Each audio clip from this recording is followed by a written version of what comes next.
Commission acting as the Inland Wetlands Agency. Today is June 5th. We're going to take the roll. Luke Thomas, Jay Fain, Peter Hood, Cato Mahoney, Ted Singer, Diane Saunders are here. So we do have a quorum.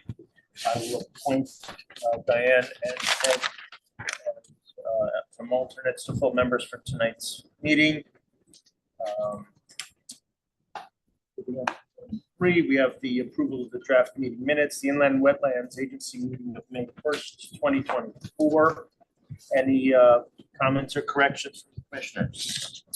I just have one that we did not catch, but Kate was not here at that meeting and it had her as present. Okay, then correct that. Okay. Any other corrections or comments, commissioners? No? Okay, can we approve the minutes? Ted, and second, Jay. Okay. Number 2 is the Inland Wetlands Special Meeting, May 22nd, 2024. Any comments, corrections from any commissioner? Nope. Okay, motion to approve those minutes. Diane moves and Ted second. Okay. So we're going to move along quickly. It is a long agenda, so going right into Roman numeral 4, public hearing number 1, continued from WP-24-0005 Land Tech, 845 Mill Hill Terrace, map 228, parcel 16, 5-lot residential subdivision with associated structure within a regulated area. Decision may be made if the hearing is completed. The hearing may be continued.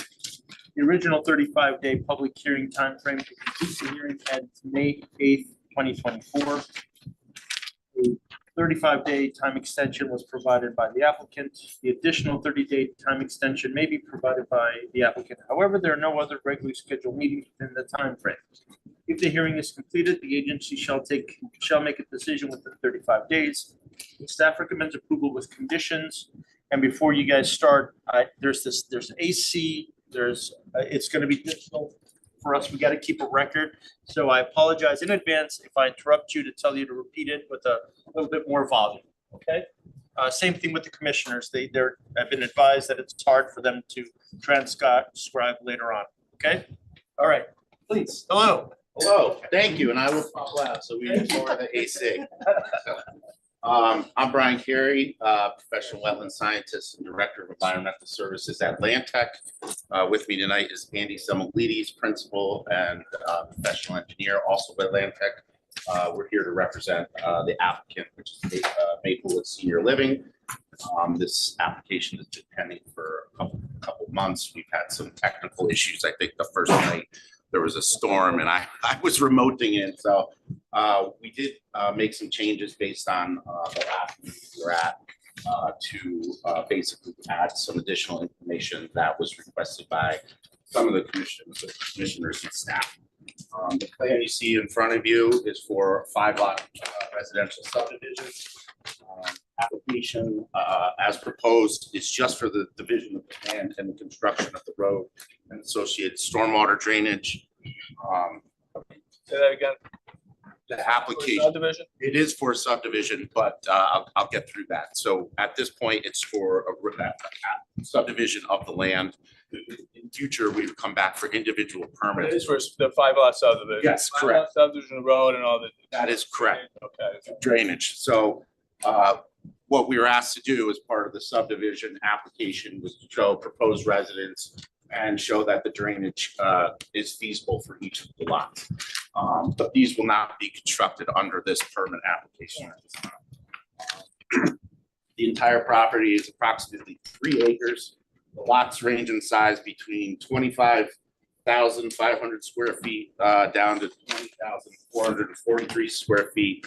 All of the lots in the subdivision are zoning compliant and meets the requirements of the town engineer for stormwater drainage. We did receive review by both Emmeline Harrigan and the town engineer as part of the application, saying that everything was in accordance with the regulations. We still need to go to planning and zoning after this. for the lot for the subdivision approval. The entire site will be serviced with public utilities. We did receive WPCA approval for the sanitary connection in 2003. A little bit more housekeeping measures. This is a 5-lot subdivision, so it does require a deeding of open space or payment in lieu of fee for the open space. We did go in front of the Conservation Commission, the Inland, the Land Acquisition Committee, and the Public Planning and Zoning Commission, and got it approved for a payment in lieu of rather than deeding open space. We didn't want to give a sliver of land that didn't really pay, didn't really provide much benefit to the town.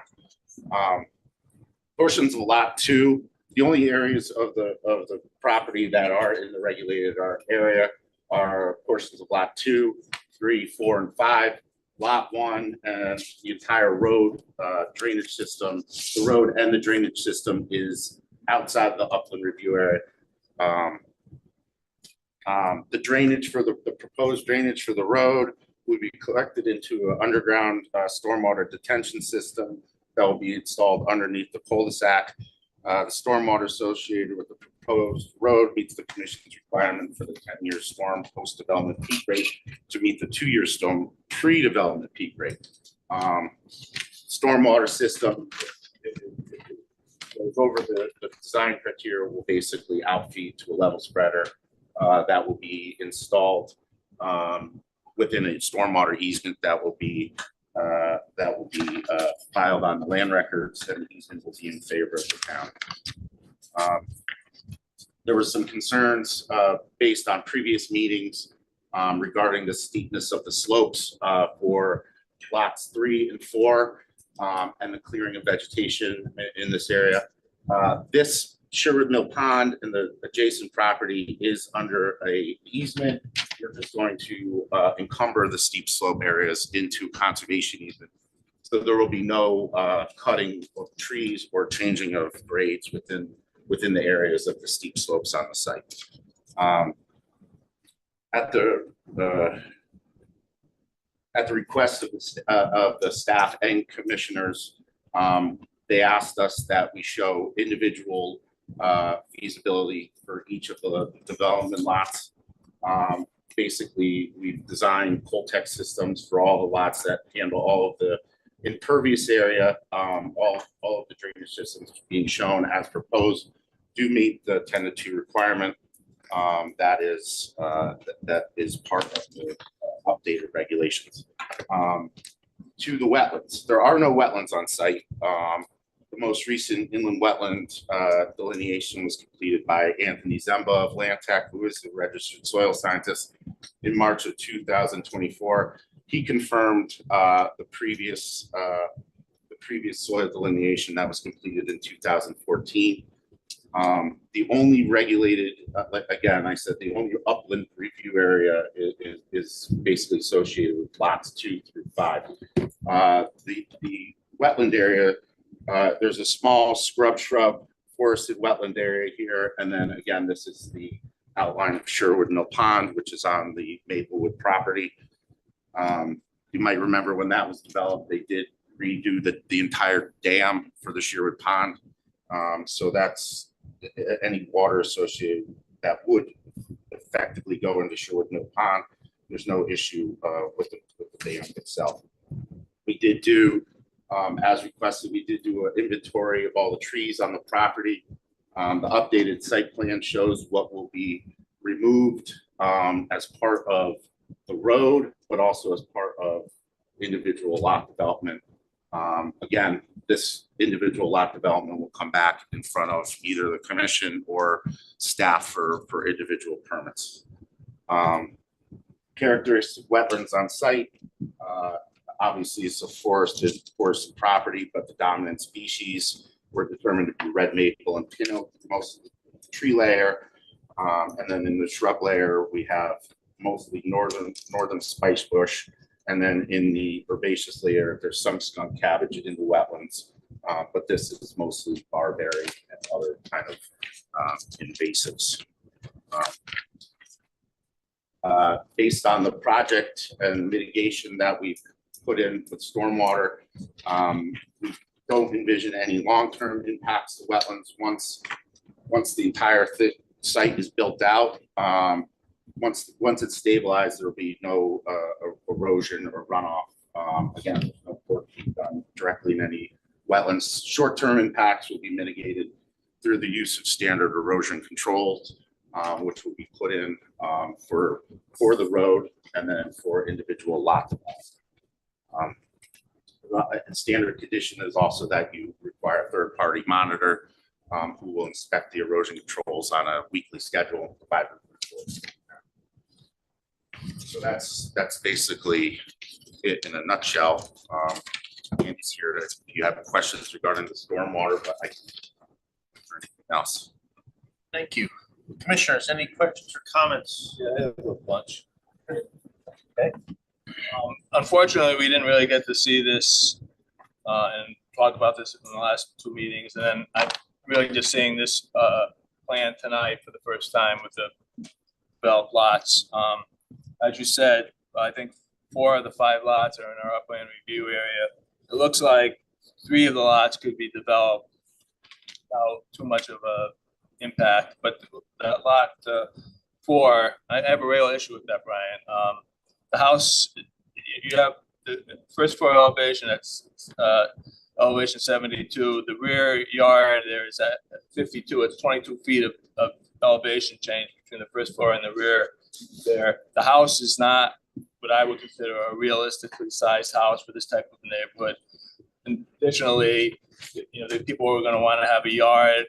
They're going to want to have more recreation space, and these type of properties, they most likely want to have a pool also. And I just don't think that lot gives the type of amenities and recreation facilities that a lot like this would, and the buyers want to have, and that they're going to encroach on the conservation easement. It seems that every meeting that we have now that we have problems, people encroaching into the easements, they cut the trees, and then they, oh, we're sorry, but we can't put the trees back afterwards. So I'd like to see an alternative plan developed. I really like to see this. I think you can make be a much better subdivision if it was a 4-lot subdivision. You pull the bowl back. I think it would release the potential of the properties and get most of the proposed residences out of the 100-foot setback, and give you a lot better opportunities on this property, reduce impacts, and reduce your amount of costs associated with the road construction. So that was a statement. Do you have any questions, or is that? This is my. That's your. I didn't have any questions. Could you? Well, I did ask you to develop the staff at the last meeting to further develop, you know, these properties with realistic footprints, grading, and you know, the amenities that people will want to have. I noticed there's some spot grades, but there's no grading on that plot. Is that something that you can do to show us feasibility? Or yeah, I'll jump in. Andy Sumalides, professional engineer for the record. In terms of lot 4, what we did here was obviously, yeah, this is the upper, the tops of all the lots. And what we did here was bring the driveway around to a garage below. So you come off the road at 74. We didn't max out the grades of the driveway, so obviously the grades of the driveway could be even a little bit steeper. We did a little bit of parking court right in the front for guests. But I don't think, and just to answer your question on the size of these homes are 4,500 square feet on 2 floors. Yeah, so they're pretty big homes. In the area, you know, surrounding neighborhood, 3,500 is probably the biggest. We're seeing homes a lot bigger, and I think we're, you know, just, and again, we can 45 add it when we do the subdivision, but 40, this is. At 4,500 on 2 floors, you finish the basement and attic, you're talking about 9,000 square foot house. They're fairly large homes. I don't think somebody necessarily needs a 9,000 square foot house. So I don't know if they need it, but they certainly. Right, and maybe this lot doesn't get a pool, right? So not every house in Fairfield has a pool either. So some of these homes will be developed based on how the lot allows itself. So if you want the house with the pool, you go and get lot, you know, 1. Right, so We will get somebody coming in here wanting a pool. And that's up to you guys to approve or deny it at the time. That's why I'm trying to head this off now, because it's not, I mean, not a building lot at this point. Once it becomes a building lot, then we have to deal with those issues then. well, I think there's remedy to that situation by, you know, maybe restricting the lot with a deed restriction to say no pool or, you know, but I mean, protection of the conservation easement, I mean, that's a legal. Yeah, I know, we're not doing well on that. I know, I can't preempt. Yeah. No, I'm saying it's a mitigation, but I'm not sure that it's sufficient mitigation. And I think that that's why I'm asking that we look at a 4-lot alternative, because I think it would minimize the potential for that in the future. By adding in this easement, this 30-foot wide strip at the back, plus 40 feet from the wetlands, the closest any development can be is 70 feet. On steep slopes.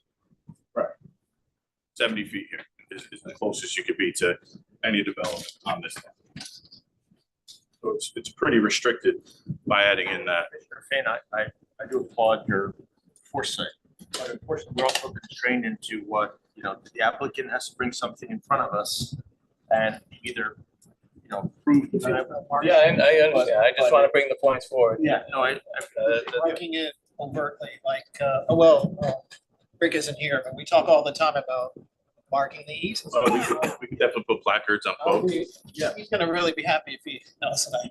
Yeah, we can mark the easement. Because that is, Standard practice. Yeah. well, you know, because he does make a good point. The encroachments happen all the time. And I do know that there is markers already there. Correct, for the other. Wow, that's what I like to see.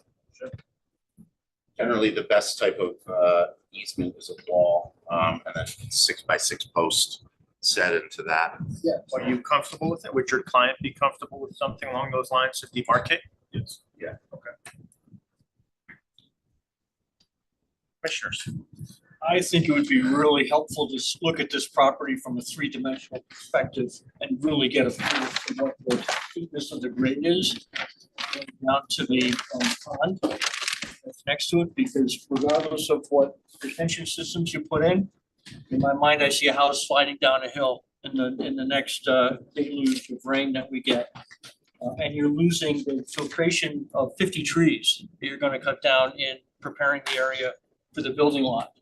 It'd be nice to know what the girth of those trees is from the standpoint of ecosystem services that they provide, and see if the builder would be interested in possibly equaling that in new plantings to offset the loss of ecosystem services. So right now, these development schemes on these lots are theoretical. This was asked, we are providing this as a theoretical, just to show that the lots are viable from a construction base. We would have to come in basically with each individual lot and do that type of level of planting plan and resource evaluation on each individual lot. Those are projected lost trees, but they still Correct. need to be approved on a lot-by-lot basis. Correct. All right. So the reason why we do this is basically what happens is you approve the subdivision, we put the road in, none of the lots would be able to be cleared or basically disturbed until the road is in. That's for cost purposes. I think my feeling these days is around negative canopy loss and trying to protect against that, and actually strengthening our ability to protect against that happening. So a tree ordinance or something like that, we don't have at this point in time, but that's something that I think is going to be coming at some point. But anything you can do to mitigate the damage to the filtration that's offered by trees on a lot by lot basis, that'll come up. So that's fine. I'm fine with that. I was gonna ask if we could pull the level spreader out of the conservation easement and put it up at the base of the hill there. Can you pull that out so that it would avoid that impact? I'll pull it up to the face of the easement. Yeah, is that possible? Yeah. I think that would make a lot more sense. Yeah. So Because you're gonna end a start a disturbance in there that's just gonna. yeah, that's reasonable. Yeah, we could do that for sure. great. Any other questions or comments, commissioners? Okay, so that's the applicant. Thank you. Do you need Thank their you. name or you got it? I have it, thank you. Okay. Yes. So anybody here or let's do here, anybody here that would like to come up and speak in support of this application? Anybody here that would like to come up and speak in opposition to this application? Anybody online that would like to speak in support of this application? Anybody online that would like to speak in opposition to this application? I guess online they can hit a button, they can raise a hand or something. I'm reading the chat. Nobody's. So nobody? Okay, good. Okay, so then, do you, commissioners, want to discuss now, or do you want to get on the public hearings and do it later? What would I you think we have enough, we have to close the public hearing. We didn't want a motion to close. close each one, or is it a one-time close public this one. hearing, we do all of them? Yeah, we close Did it. it close this one? Okay, motion to close that. Motion to close the public hearing. Second? Commissioner Bowen is here, by the way, and she's second. I'd like to move along with the public hearings. We'll make a decision later, so, okay, yeah, move along. Okay, thank you. Thank you. Number 2, public hearing, WP-24-0014, Blue and Kenny Associates LLC, 430 and 452 Stilton Road, map 76, parcel 345 and 344. Demolish existing dwelling at 430 Stilton Road and construct 19 single-family townhouse building grouped in 4 buildings with associated site work within a regulated area. Decision may be made if the hearing is completed, or the hearing may be continued. The original 35-day public hearing timeframe to complete the hearing ends on June 5th, 2024. A 65-day time extension may be provided by the applicant, so a further public hearing continuation to August 9th, 2024 is possible. The potential continuation date is August 7th, 2024. If the hearing is completed, the agency shall make a decision within 35 days. Staff recommends continuing the public hearing pending report from third-party consultant, but I think we got that, didn't we? Is that the one? And they're available, SLRs When the agenda was put out, we didn't have it, now we have it. I think the commissioner has seen that report. Very good.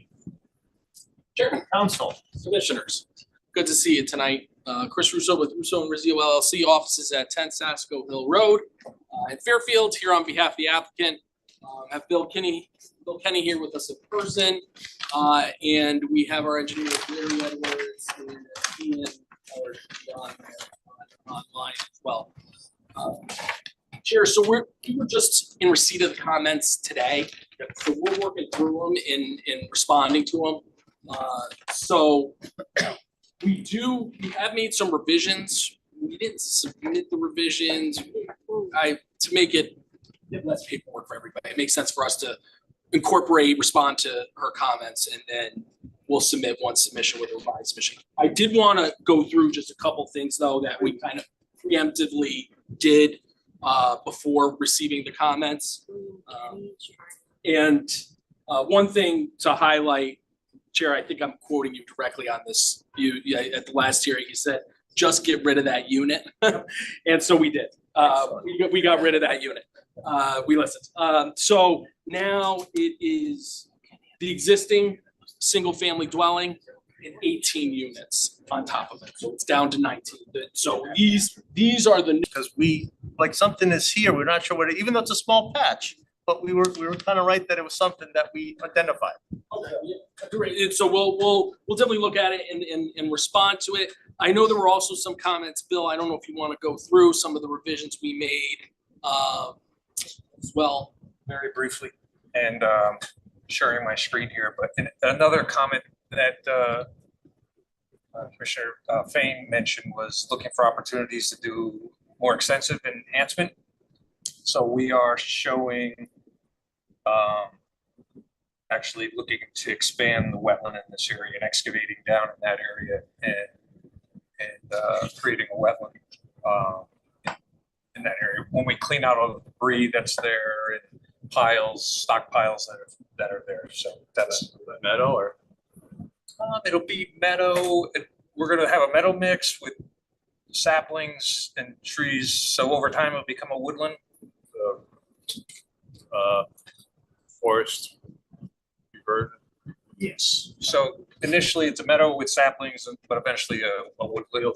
Yeah, so and we show shrub border on this end, and then there's a fence for demarcation feature, and so.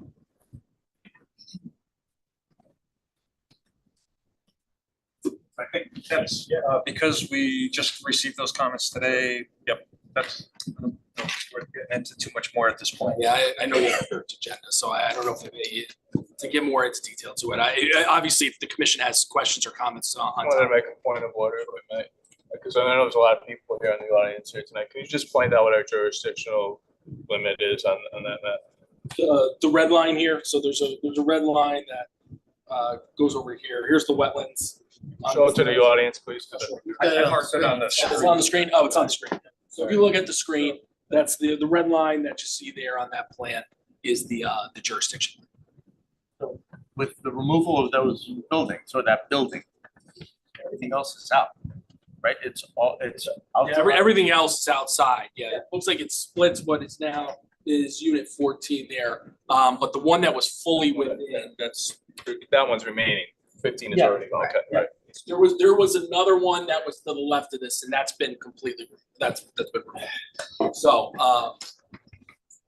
yeah, and I know there were comments from the reviewer. She had actually reviewed a January submission. There was a submission that you received in April that actually had addressed some of her comments, but not all of them. So there's more we have to do.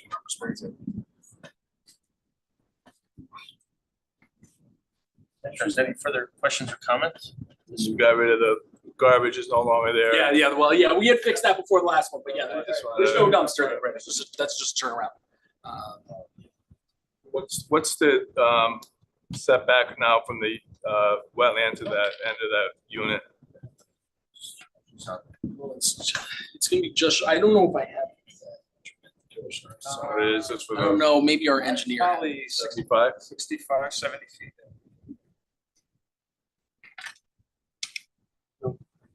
Commissioners, just to let you know that also online is SLR. If you do have any questions about the report or anything that they did with regard to this, you can ask SLR as well. It's up to you guys. But we won't, right, Yeah. we won't see with the new flagging that SLR did until Bill Kenny goes out and they come to an agreement. So we don't actually know where the new flags are. I think the third party reviewer did flag, I didn't I see, can't see I Tim. didn't, Tim, I think she did, didn't she? She flagged where she thought it was. I think the flag's out there. That was Maybe done she thought it was, but Bill's gonna go back out. right, but we don't have any copy, Like that. right, nothing that we have reflects the new flags. That's all I was just checking, Do yes. you have any idea where it is in relationship to? I hope to get out there. I didn't get out there. All right, that's fine. So, I mean, we have the public hearing open. And we would grant an extension that would be necessary to keep the public hearing. And then you'd be on August. Yeah. Let's get a special meeting sooner than that. Okay. And then that'll give us time to go out there, Kate. Right, perfect, We thanks. can return to the property. We can return to the, Yeah, I like it without. I agree. What we'll do maybe once Bill's been back out there, we'll let Let us know. Tim know. Do a special meeting. Okay. For that. All right, so for purposes of this is a public hearing, is anybody here in support of this application that like to speak on it? Anybody here in opposition? That would like to speak? Anybody online? Oh, you're here in opposition. Okay. Can I have them come up? Yeah, we'll probably reserve comments until. Of course, but and that might help you, whatever it is that said. So what I'd like, please come on up. There's a pad here. You can state your name and address and also write it down again because of difficulty with the record. So, and then please let us know what you're going to discuss. Okay. Sorry, before you start, could you stop sharing your screen? Yes, sorry. Thank you. My name's John Serio. I live at 62 Pansy Road, and I was here for the previous hearing. And I'm glad to see that the developer is going to eliminate one of the units that's closest to the wetland. My property is on the wetlands. Big part of my property is on the wetland. And there's also going to be 2 more houses built on Pansy Road where the farm is. So, and that is on a wetland also. So my concern is with these 2 developments, and I'm not sure whether the apartments at 222, is that a wetland there? Is that connected in any way to this wetland? Or is that just a pond or? On the other side, Yeah. the other side. Still say Black Rock. It's connected somehow, but maybe,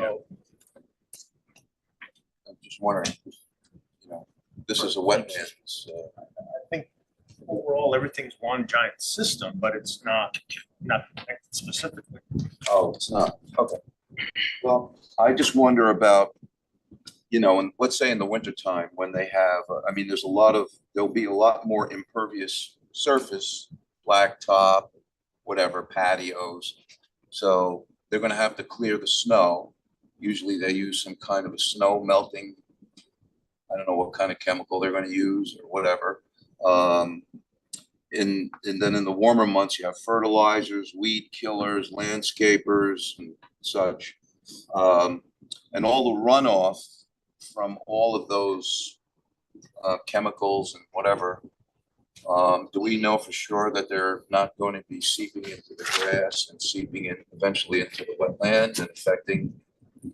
Is there a guarantee about that? There's never guarantees on anything, but we can ask them and they can discuss things about, so that'll be something that commissioners, they're listening to you now, they're here and they can take notes and come back with that information in August. Yeah, and also, during the construction process, I was in the construction business for 35 years. And I know there will be a lot of dust and a lot of things flying around, which will probably go towards the wetland, and I know it's a very fragile ecosystem. Yeah. And like I said, the last time I was here, my property, I'm seeing more water now within the last 2 years with all these heavy rains. And I don't know if everybody believes in climate change. They're predicting more severe storms in the future. So I ask the gentleman here if he can guarantee or, look into the future 5-10 years from now and say, yeah, this system's going to work. Well, they can't guarantee it, but part of what they provide us on these charts are calculations based on past events, and then they kind of guess on the future events, what a 10-year storm and a 2-year storm. And so they do give some numbers and they fall within certain parameters. They need to show that to us. And I think they've provided that. So that's the best that we can all do. There's unfortunately no guarantees on anything in life, but it's the best that we can ask them to provide us to make the best decisions that we possibly could, because we are here to do what you're asking us to do. This whole body's here to protect that wetland I system. appreciate that. I appreciate every one of each and every and one. our jurisdiction is that little sliver you saw. Yeah. There is, planning and zoning has a lot more jurisdiction over the whole thing. We don't have jurisdiction over this whole development. So you might want I to see go what to you're saying. planning and zoning, you can have an opportunity to also speak to them about the stormwater I impact. imagine there'll be a hearing about. Yes. You haven't gone there yet, have you? No, so this is their beginning plans, and there's gonna be more, and you'll have more opportunities to say your word at other boards and other commissions. I understand that. Yeah, I just appreciate everybody listening to me and to talk on and on. But I just, in closing, would prefer, and I think most people, single family homes in that area. Yeah, but that's all I'm going to say. I know that has nothing to do with it. I appreciate that. Okay, I appreciate you listening to me. Thank you. Excellent. And yes, ma'am, please come on up, give us your name and address verbally, and then if you could write it down for the record, that'd be very helpful. Okay. I'm 92 and 120 Pansy Road. Excellent. Lived there my entire life. Since we've had to go to wetlands. Can you speak up just a little bit if you could? Okay. Yeah.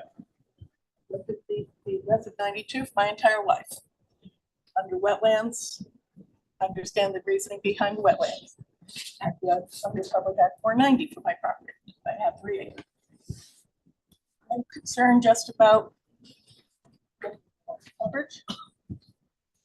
My land at the back has become soggier with time. With the rains that we had this year, I've had ponding on my land that I've never had before. So I'm just worried about runoff from the development and concerns about, again, pollution that might come from that. Valid. Thank you very much. Thank you.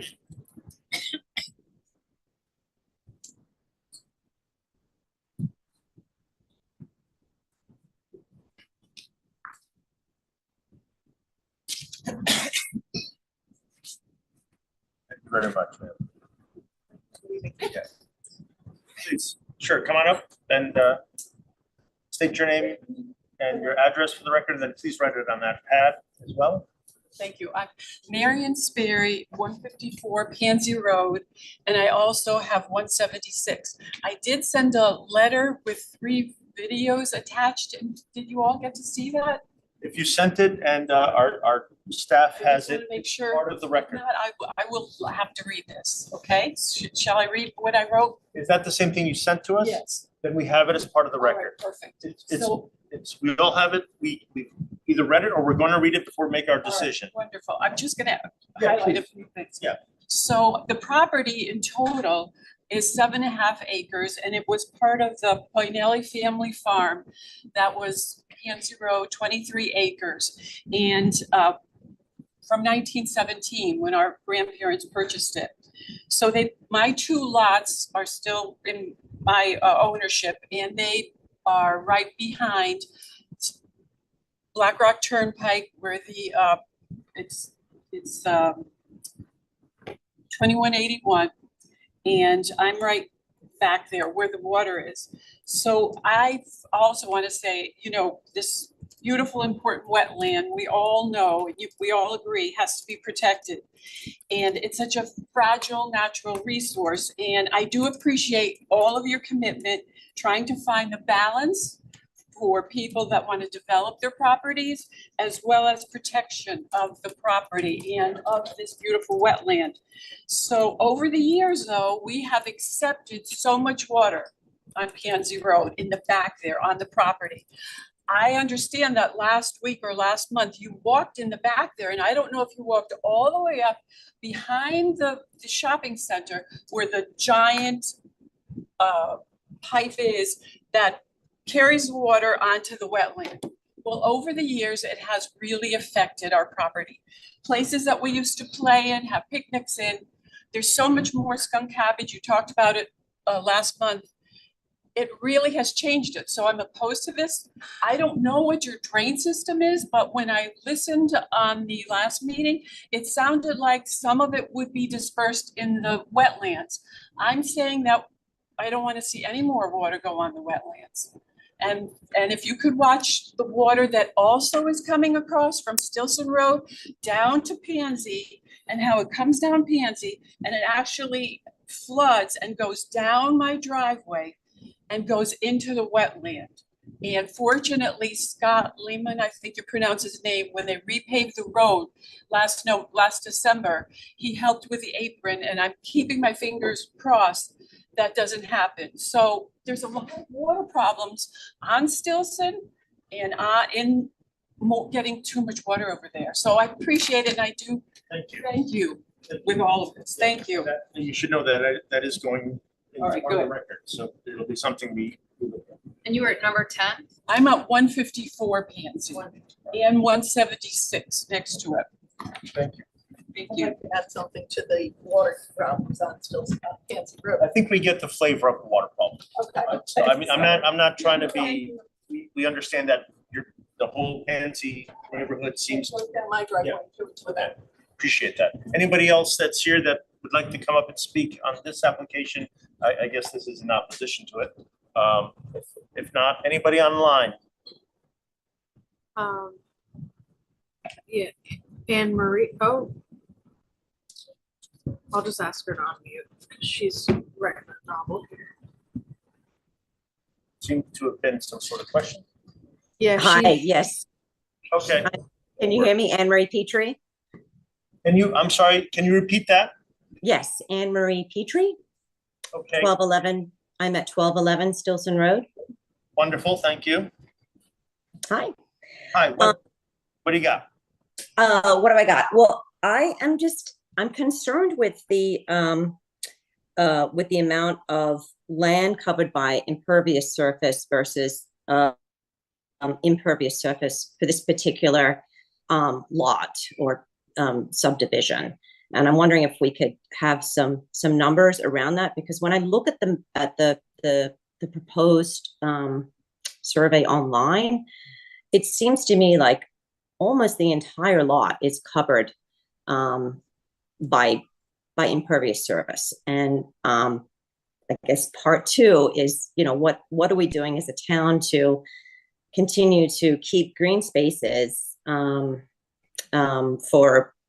wetlands, and also for just all the animals and the trees and the plants that are needed for us to be here in town. So it's a little bit of a part one, part two. Okay. So you're looking for numbers on the calculations for the runoff based on the impervious surfaces. That usually is in the application. There's numbers that they provide that show us what the difference is and how they have to deal with it. So that'll be part of the record. Maybe, Larry Edwards, maybe you could summarize just a 2-year and 100-year storm. Is Ian still on? Larry Edward? Yeah, Larry Edwards here. I don't have that information in front of me right now, but obviously it's in part the drainage report that we submitted. That's what I thought. So And we comply with all the regulations, the town, in terms of zero increase in runoff from the site. Larry, I don't want to put you on the spot, but I was wondering if you can just summarize for the public, what are the drainage reports? What do they do? How do you calculate, just in general? Basically, what we do is we take the existing conditions that are on the property before development. So in this case, there's a couple houses on there, there's some other impervious areas, and we determine what the runoff from the property is for that existing condition. Then we go and take our proposed development, we calculate the increase in impervious areas and all other impacts that would result in increase in runoff, and we determine that number. And in most cases where you have development such as this, if nothing was done, then there would be an increase in runoff because you have more impervious area. But what the state and local also requires the developer to do is to provide on-site storage and infiltration that will mitigate that increase. So if you see on our plans, we have, I think, 2 stormwater detention systems that will take the water that is coming off of the new project, put it in.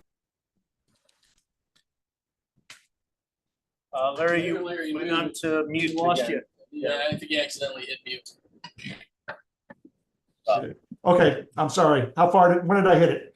Oh, no, you just 2 seconds. You're good. Okay, basically what we do is the runoff from the site goes into those storm detention systems, and the outlet is restricted so that the flow that comes out of that system basically reduces the proposed conditions to those that are at or below what is existing now on the site. So that is part of what DEEP's stormwater management plan requires, and also your town regulations. So that's all included in our drainage calculations, and we do that for a number of different storms. But the ones we focus on is a 2-year storm, which is a relatively small storm, and up to a 100-year storm, which is the maximum flood conditions that are monitored. So for all those conditions, the runoff from our site will not exceed the flow rate that is coming off the site now. Can I interrupt again? No, sorry, that was the answer. It answered your question. We have reports that are part of the record. You have every right to look at it.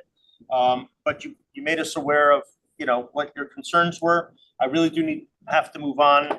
We understand that flooding and water is an issue in that neighborhood, so that'll be a consideration when we make our determination, which won't be tonight. Okay? The next meeting on this application will be August 7th. Okay? Thank you. Thank you. So that's Any more public comment? I think that was it. So moving on. That's it. Not to, No, it's still open. yeah, it's gonna be up for tonight. Sorry, I just had one other thing, and that was that my problem was not with the runoff, which is a problem. It was more a question relating to the green space and the retention of green space in this area. It seems that I didn't really get a good answer, and we can come back, but if we just cover every spot that we have of land with building, then we don't have any more green space. So Okay. I think that that's a problem in a wetland. Ma'am? I'm sorry, I can respond to that. Okay. You'll respond. The council will respond in August 7th. Okay. So he heard you, and he'll respond to you about green space, and what they're allowed to do, what they can do, what they're gonna try to do on August 7th. The public hearing is still open. And we did get a flavor of what's opposed, so it's water and green space. I appreciate it. You have a busy night, and I'd like to move on. We understand whatever the issues on this particular prospect is, and it seems that the next two might be in the same arena because they're in the same neighborhood. So I'm gonna move on to number 3, public hearing. That's WP-24-0013, William Kenny Associates LLC, 222 Stilson Road, map 76, parcel 226. Demolish existing dwelling and garage and construct 3-story apartment building with associated site work in a regulated area. Decision may be made if the hearing is completed, or the hearing may be continued. The original 35-day hearing timeframe to complete the hearing ends on June 5th, 2024. A 65-day time extension may be provided by the applicant, so a further public hearing continued to August 9th, 2024 is possible. A potential continuation date is August 7th, 2024. The hearing is completed, the agency shall make a decision within 35 days. Applicant's approval with conditions. So, good evening, council. Good evening, Mr. Chairman, members of the commission. For the record, my name is John Fallon. With me tonight is Mr. Bill Kenny, and our engineer from Quero Engineering, Mr. Jim Rotundo, and my client, Mr. Paul Mimini. Just to take us back, I think where we were on May 1 is we had completed our presentation. At that time, there was a request made for the matter to be continued so that concerned folks could consult with counsel and or an engineer.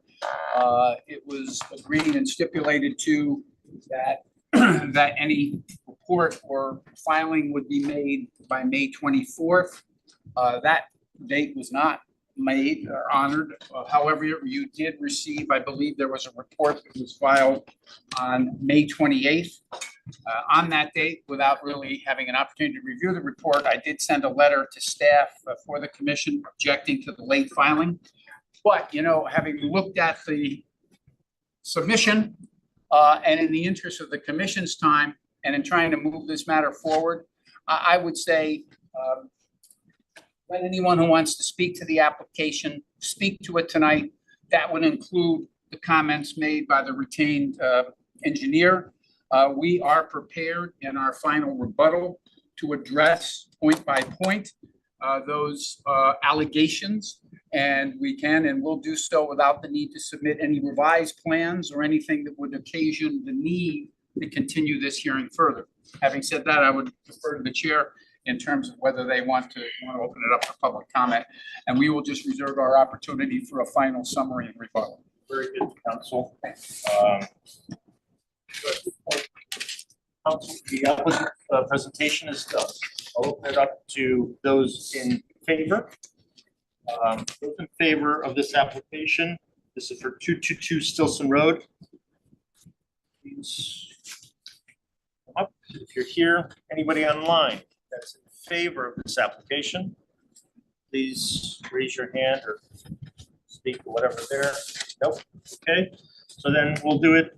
People that are here, those that are opposed to this application, what I'd like to do, I know that there was the expert or whoever submitted that application. That one might be the most prudent way to go. If you'd like to speak first, then you can really, I'm assuming you're the one that's summarizing the group's issues.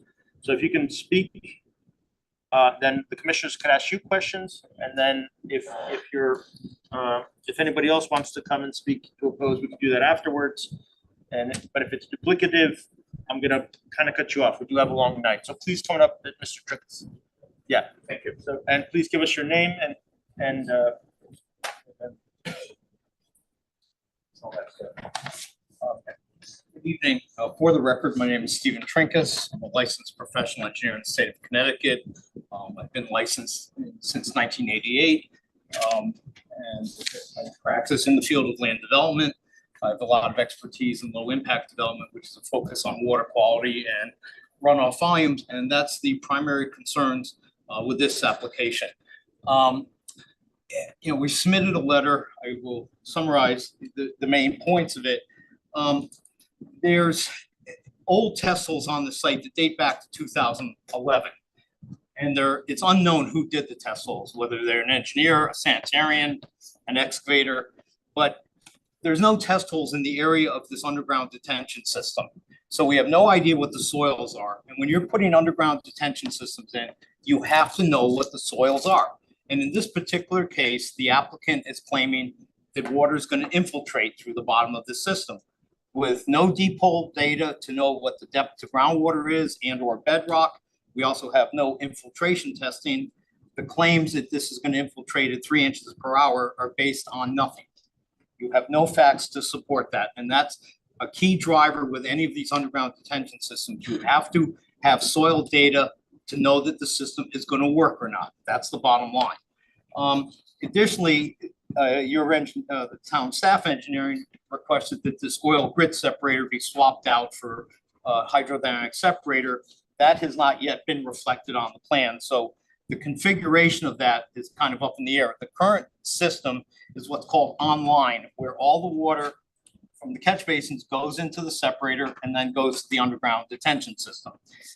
If you put a separator in that same configuration, the removal efficiency of total suspended solids, which is the current DEP goal from the 2004 manual, because DEP is phasing in what's known as the 23 manual, it doesn't become fully effective, I think, till September. So the applicants are following the 04 one at this point. So the goal is an 80% reduction in the post-development total suspended solids. An online separator will only remove 28% of the solids, which is significantly less than 80%. So right on that basis, you don't meet it. Additionally, they are very poor at removing hydrocarbons, which is 42%, and metals at 26%. So all of these pollutants will be discharged from the underground detention system to the level spreader, which ultimately runs into the pond on the condominium property located behind this particular site. The separators also do nothing for the reduction of nutrients. Building roofs, while a residential roof is really not a load creator, flat roofs of apartment buildings and larger buildings are. We get 40% of our nutrient loads by atmospheric deposition. It just falls out of the sky. You don't see it, but when it rains, it washes off. So even roof runoff must be treated before you discharge it. And in this particular plan, we don't have any treatment. We have minimal treatment of the runoff that is directed to the condominium project. There's a level spreader trench called out on the plan, which is a stone-filled trench on the backside of the building, but it's a trench excavated into the ground with just stone. That's not a level spreader. That's a stone-filled trench. A level spreader has a concrete lip on the downhill side and the sides of the level spreader so that when it fills up, the water overflows over an entire linear length. when you only have a trench filled with stone, that water will find the lowest point along the stone soil interface, and that's where all the water will go. It finds the path of least resistance. Over time, that becomes concentrated flow coming off the level spreader, so it does not, work as intended. Additionally, in the stormwater report, the applicant is modeling the level spreader along with the underground detention. But they are two separate systems or two separate elevations. You can model them, but you have to model them separately. You put them in series, not as one. So that's another issue. And also, again, they're including infiltration with no data to support a 3-inch per hour infiltration rate. And thus, if you can't infiltrate water, you're going to have increased runoff volumes. And listening to the other applications tonight, peak rate is a concern. However, flooding is driven by volume. It's the amount of water. So if you have increased runoff volumes, the pond on the condominium property where this water is going to be developed is going to rise up a lot more. It's a simple fact of life. So you have to reduce the volumes either by infiltration or by providing what's called the channel protection volume, which is throttling the post-development 2-year storm back to 50% of the pre-development storm. And the idea is that you lower water surface, you extend the time durations that the water is draining out, and you mitigate the impacts of increased runoff volumes. And those are above the town of Fairfield standards as far as that goes. They also use on the level spreader what's called a sharp crested weir. That's kind of like the edge of this table. But again, when you have the stone soil interface, you have a jiggly line, for lack of a better term, and it's not a line. A broad crest or sharp crested weir is basically something like the edge of this table. Again, we don't have an evaluation of the non-point source pollutant loads that will be generated by the cars in the parking garage and the surface parking, plus the roof runoff that will ultimately be discharged. If this project comes through later on in the year, they will have to mandate these pollutant loads, because in the new draft manual, there are specific requirements, not just for sediment, but for nutrients and hydrocarbons. And there's also a process that the applicants must provide for it. Some of the erosion issues is that you have silt fence running perpendicular to a contour line. That is not a good thing, because water will run along the face of the silt fence and ultimately erode the soil along the face. It acts pretty much like a shear plane. Silt fence always is parallel to the contour, and if you have to, you upturn the ends a little bit to catch the water, but running it perpendicular to the contours creates problems and will create a problem during the construction period. So, the condominium association is really concerned about the runoff volume and quality going to the site. As far as the development itself, if the commission approves the development, fine. We want to make sure the stormwater management doesn't adversely affect the neighbors. That's the primary concern here. Sherman, right? Yes, okay. So that was the point. So I'm glad you got your expert. So now your expert gave us information. I'm gonna offer the applicant his ability to rebut that, but all of that is information for us. And then, but before you go, I'm gonna ask my commissioners if they have any questions for you. Questions. In your opinion, what is the significant impact to the wetlands caused by this? Well, there's several potential impacts. I don't want specific, because that's what the statute, what's the specifics in it? I'll tell you, there's water quality and the volume. Let me discuss water quality first. Nitrogen and phosphorus, phosphorus primarily in a freshwater pond, which is what we have here, provides a food source for invasive plants and or algae. And it's available in the stormwater. It's both particulate form and soluble form. So stormwater that goes into this pond provides a food source for algae, which will grow in a pond. It happens all over the place. Metals and hydrocarbons, their discharge into the stormwater will affect the bottom line aquatic organisms within ponds or water courses. They're toxic at very low concentrations. So from a water quality impact, you change the water chemistry. That's clearly an adverse physical impact. Secondly, increased runoff volumes can cause flooding issues on the adjacent property. And again, that's another issue. Those are the two issues that I see happening on this site as proposed. And if if there are plan changes that they can make that would address those issues. There are changes that can be made to address all of my comments. Yes, there are.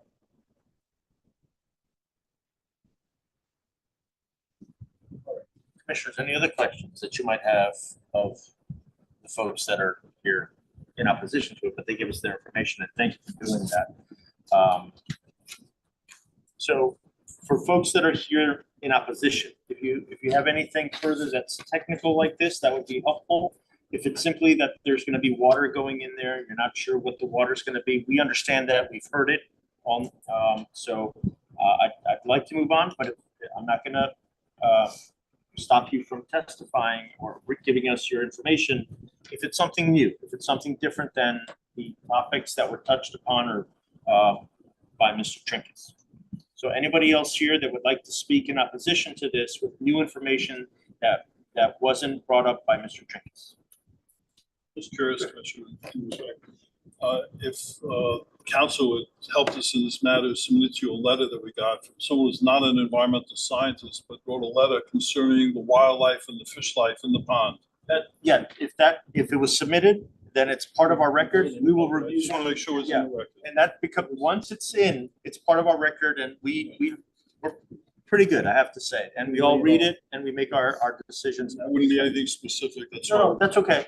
But yeah, so any effect on wildlife, any effect, how, whatever level it is that we can use it, we will do it. Okay, appreciate it. Commissioner, so no more questions. Thank you very much. I appreciate it. Okay, thank you. Anybody else here in opposition to this? Nobody online? Anybody online? Nothing new? Okay, counsel or the applicant, sure, please come up and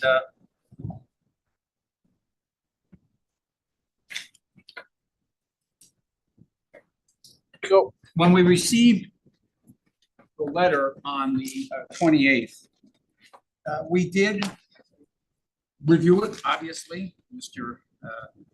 Rotundo and Mr. Kenny and myself very carefully in order to determine were any of the comments that were contained in that letter valid?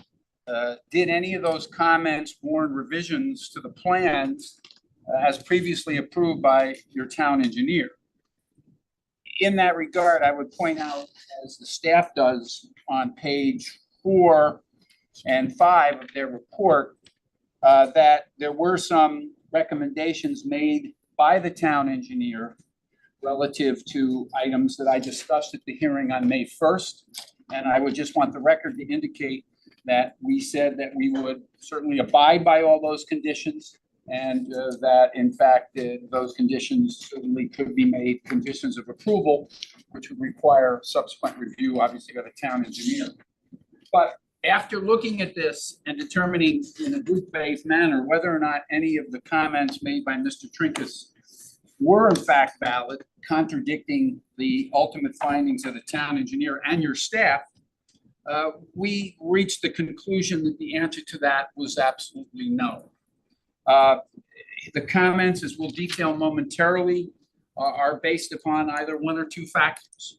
A lack of careful review and understanding of the plans as submitted and reviewed by the engineering department and your staff, or just ignoring the plan details and facts in an attempt to delay the process and obfuscate the issues. What we did and what we have done for your convenience is we took the letter that was offered by Mr. Trinkus on behalf of his client. This is the original. And what we did was, without adding anything, without editorializing, we broke each comment he made, each and every one. We bring it out, and then we gave a response. We've done this before with the commission so that you'll have easy access to what is being said on behalf of the condominium association by Mr. Trinkus and what our response is. And as I said, in doing that, we offer no new information. We offer no revised plans. We are simply engaged in what we're doing here, as is the obligation and the right of the applicant. And that is engaging in direct rebuttal of the comments made in opposition to our application.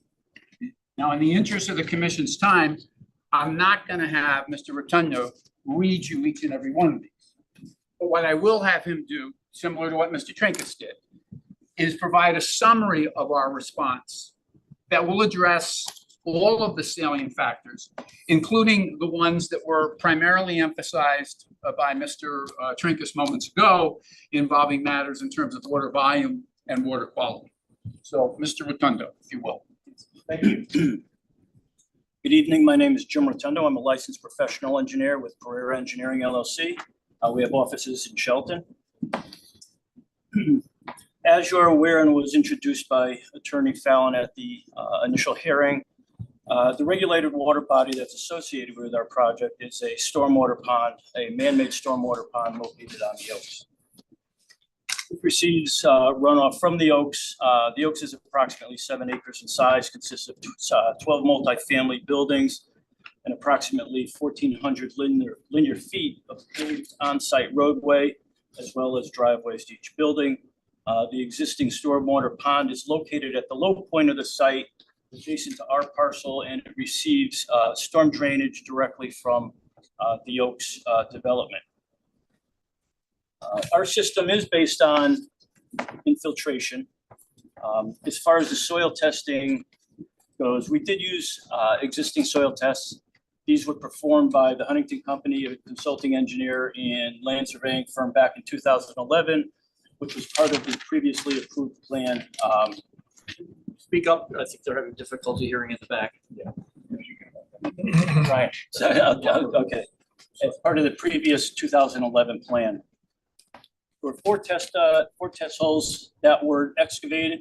One of the test holes was located at the front of the site along Stilson Road, with 3 located essentially along the rear building line of our building.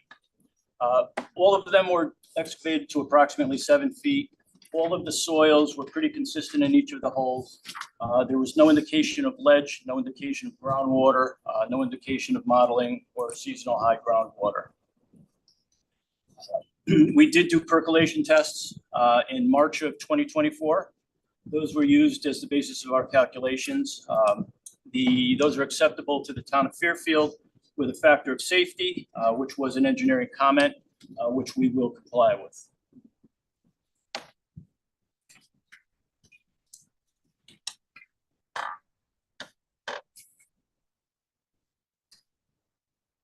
As far as treatment of the runoff, all of our impervious surfaces are being conveyed into our infiltration system.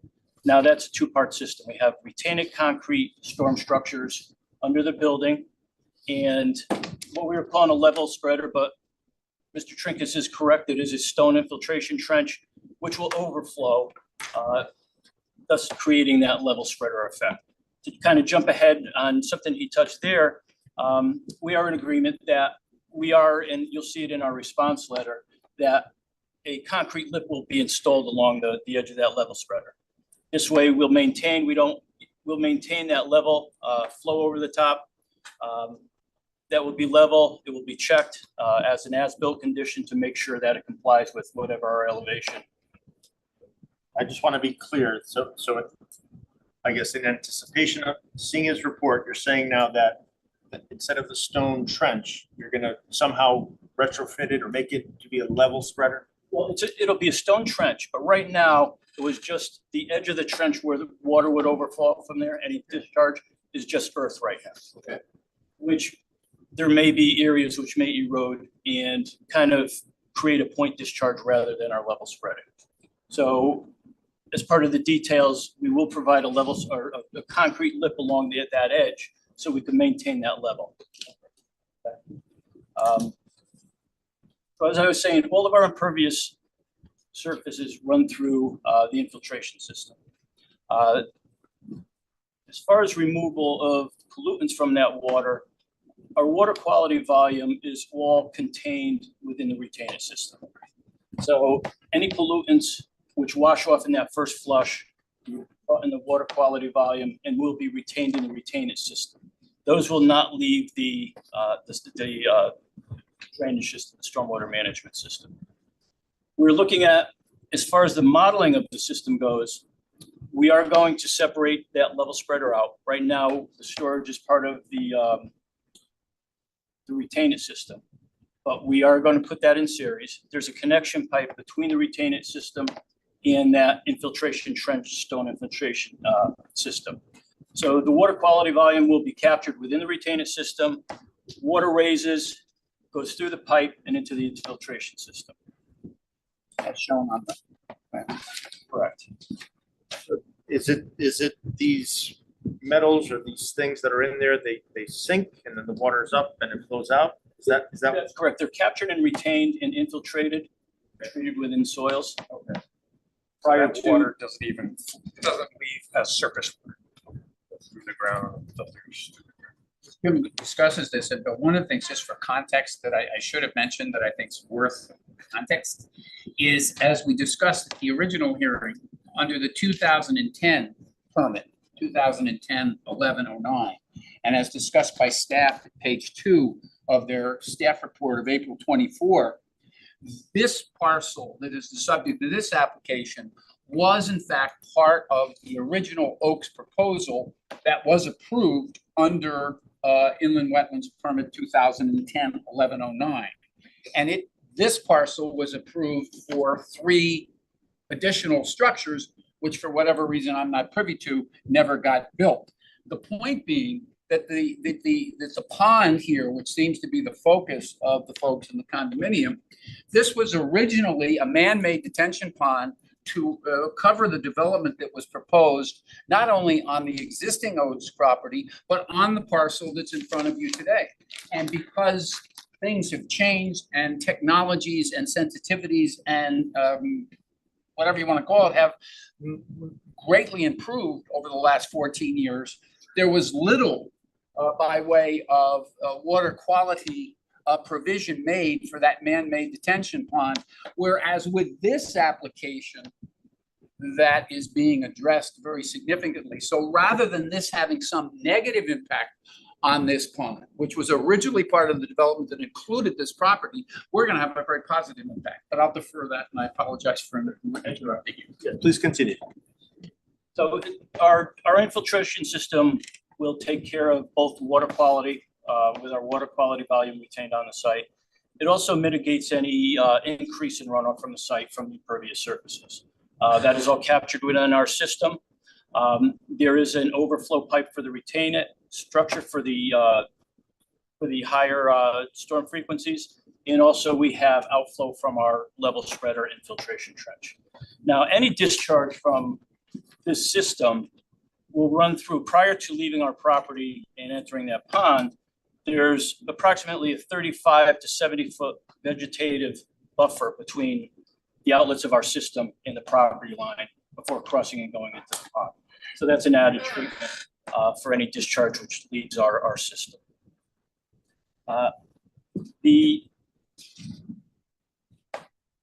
Back to one of the town's engineers' comments with regard to installing the hydrodynamic separator in lieu of the oil grid separator. I did provide the engineering department with some additional information as far as grades and so forth.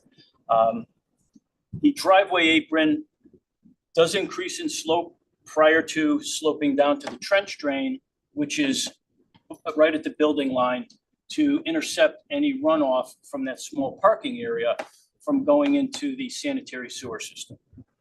So I provided capacity analysis to them for that portion of the system, as well as the grades to show that road runoff won't get into this system. I've sent a couple emails, but I haven't heard anything back. But as Attorney Fallon had indicated, if engineering wants us to change that, we will do that as a condition of approval. If we switch that out to a hydrodynamic separator, it doesn't do anything to our, it doesn't affect our stormwater system. That's a covered parking area, so there's no direct rainfall surface runoff which gets in that area.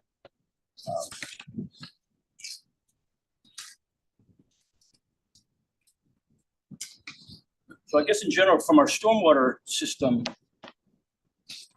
we're confident that the system as is designed, or as we're talking about modifications here, meet the criteria of the town for zero increase in post-developed flow.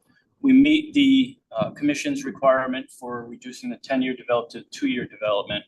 And we meet water quality by retaining the water quality volume within our system. Just to touch on briefly on the siltation fencing, we do have one row of siltation fencing. I believe it's along the easterly property line. It's kind of on an upslope area. The initial intention was to be more of a construction delineation. However, Mr. Trinkus makes a point that if flow should travel along there, it would turn into a point discharge. What we'll propose there is that we'll install wings along that, which would intercept that to mitigate any point discharge there, as well as the lower row of silt fence, which is between the building and the pond. We will reinforce that with a row of hay bales behind it. Wings, do you mean like If you have perpendicular, Correct. every intermittent, like? So, Commissioners, any questions? There's a couple, I have a couple, and I noticed a couple other things you agreed to do. Number 9, you're out on outlet protection. I think number 24, you're gonna do change to a sharp crested rear. And then I had 2 other questions. Number 11, can you add a detail to your plans for the pervious pavers using a proprietary design for whatever the manufacturer is, so we can make sure that works.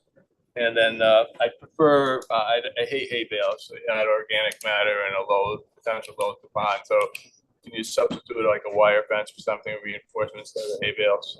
Fence or wattle or whatever. Just hay bales, just they get wet, they disintegrate, and adds an organic load. It's just not a good design, in my opinion. Wire reinforcements. Other than that, it seems like that the process worked, and you've addressed most of the comments, and it's sometimes it's painful console, but No, not at all. it's part of the process. No, in fact, with regard to the silt fencing, I mean, as Jim detailed, we're willing to make those modifications, although without getting too far off the reservation, I would point out that our silt fencing proposal is not dissimilar from other applications that you're seeing before you this evening. I'll let it go with that.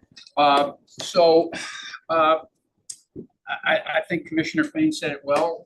We approached this constructively from the start. We approached the comments that were made on behalf of the Oaks constructively, to the extent that we found any of them to warrant consideration. We dealt with it, but I come back just to summarize, since we haven't been here since May 1, that we have an application that's been vigorously reviewed by your engineering department and your staff. We do meet all the criteria associated with and applicable from both the commission standpoint and the town engineering standpoint. As I pointed out on May 1, there's no disturbance here, any inland wetland or watercourse areas. You have a prior approval that was done in 2010. I believe I gave you at the last hearing this sheet. If I didn't, I'll leave it, but it's just a comparison of impacts relative to this. Just to briefly summarize those, the exposed driveway and parking areas that were approved in 2011 were 3,916. We are less, 3,043. There was a patio of 782 square feet associated with the 2011. We don't have that at all. In terms of the natural buffered area, vegetative buffer, the total square footage of the vegetative buffer in 2011 was 2,046 square feet. We're proposing 3,528 square feet. And the width of our buffer is 30 feet as opposed to what was approved, 25 feet.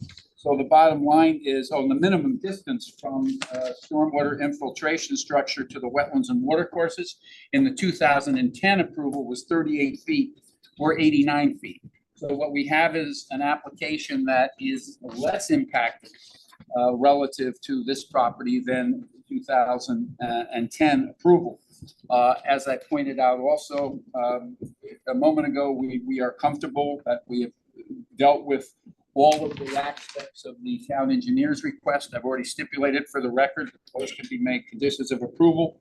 You heard from Mr. Kenny in the original presentation on May 1, that the bottom line is that we're not going to have any adverse environmental impact to the wetlands and water courses.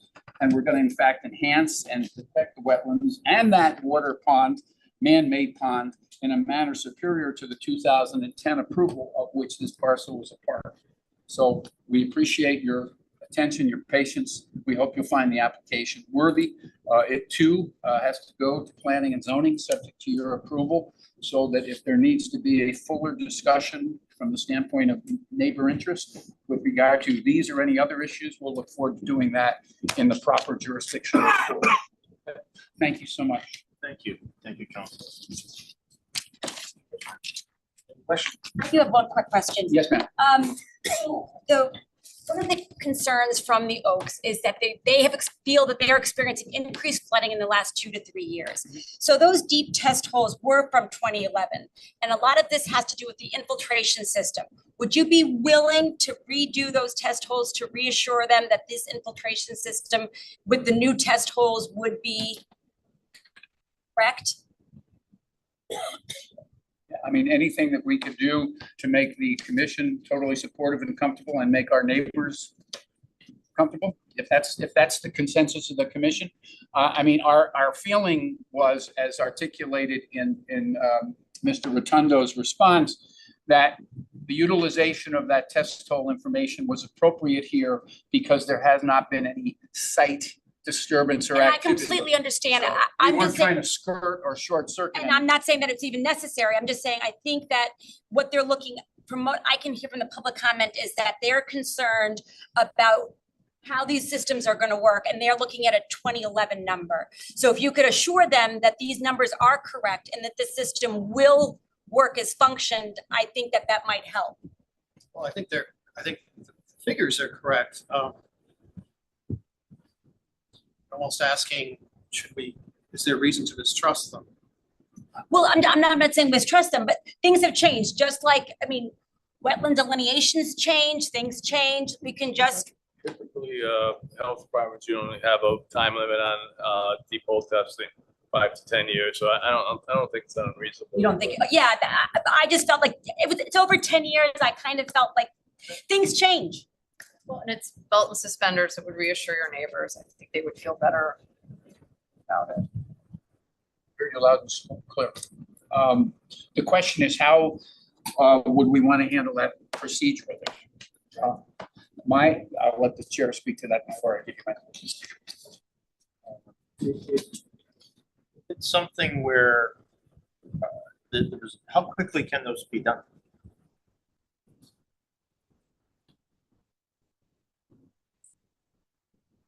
I'm not going to be available until July to be able to. So then, okay, so then council, you can continue on, because I think what I was going to say won't apply then. So.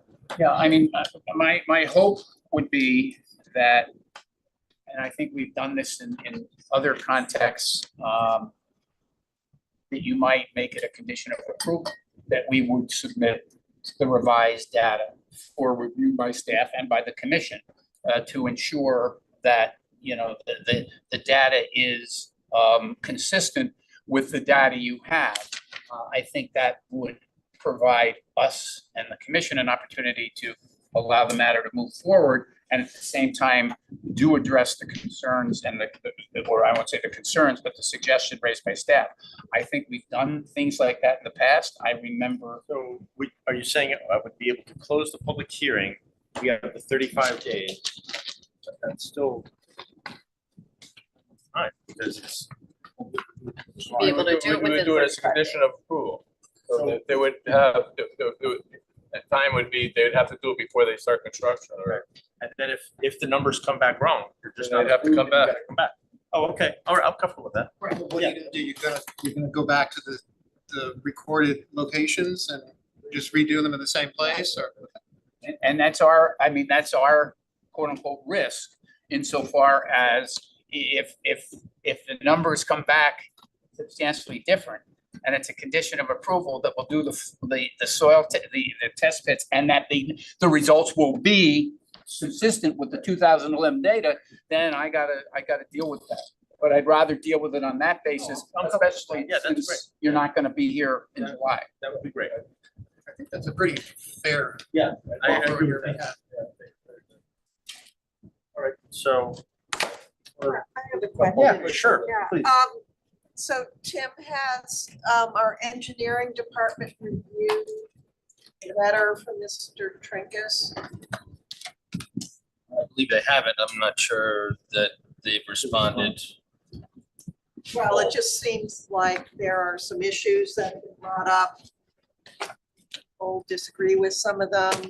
I know Mr. Trinks has gone back and forth with Anthony in engineering. I don't think Okay. that's totally resolved, and Steve could. We have not, we haven't received anything from engineering. And this is in Iago, since the letter of May 28th was filed, that would indicate that anything has changed his recommendations, which are before you tonight. Okay, well, I think I'm just looking for confirmation of that. Anthony does have That's it. been evaluated. He just has not responded yet. I think that Fallon said is accurate. But, Yes, are Mr. we going to Trinkus. vote? Yeah. Then don't we need that information before we vote? I think it's been responded to by council and their folks. Just hold on for a minute, sir. I will. Yeah, okay. Any other commissioners? Any comments, any commissioners? I just think it's worth mentioning that you, decided to forego the May 24th deadline. I think that's important and significant. I mean, I'm grateful for that. You didn't have to do that, so. I think it's the right thing to do. Thank you. So, Sorry to do this back. yes, sir. Mr. Sherman, you'd like to make a comment? Just procedural. I appreciate the time of the commission.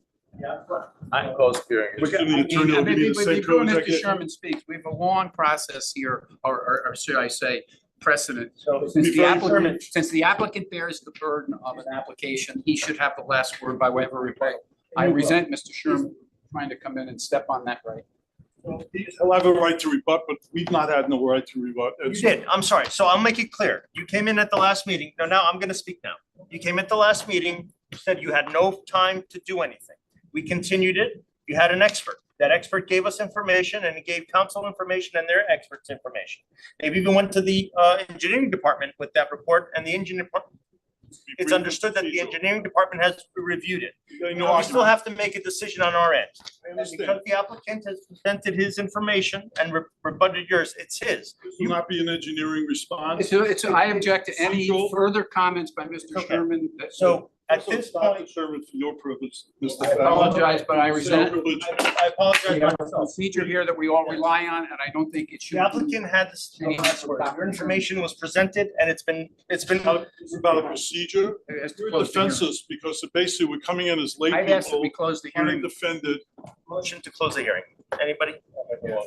Commissioner Fain has a motion. Commissioner Hood seconds. Public hearing is closed. Thank you.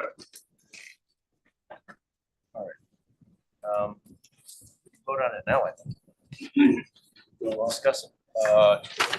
They're gonna vote. Yeah, okay. What do you guys think? I'll go if you want. Yeah. Adequate reason, Board of Quality is concerned, I'm not concerned. Really? I'm so sorry. We can't hear anything down this I'm end. sorry. Mr. Singer said that he believes that they responded adequately. Oh, okay. Yeah. We're right under the. I know, and that's new. I don't know what that is, but, okay. I think the record is clear, and I asked the question what the significant impact was, and I wasn't got a clear answer. There will be, something will happen. But I think that the applicant has more than responded in a very responsible manner. I would make a motion. I don't know if we have to add any, but all those conditions. And the specific condition, they'll do the new rules. And the stone trench with the concrete lip. They already. That's Yeah, already. so yeah, so yeah. It's already provided those responses, all those positive responses should be made a condition of the Tim, Sarah. Sarah. So we're gonna take the responsive. Yeah, there's have a those. number of Yep. things. There's outlet protection, there's a lift, there's a bunch of things. I think you could just refer to that document and say that all those changes have to be made. I don't think you have to enumerate. Okay.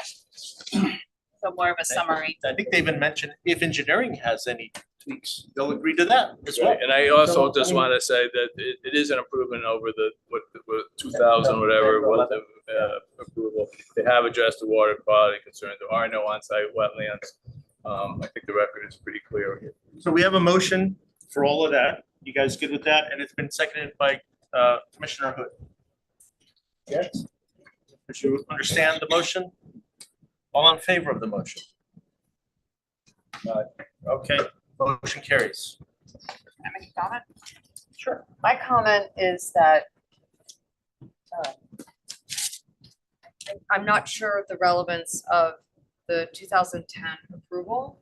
While I appreciate council bringing that up, we all know that the environmental factors continue to get worse.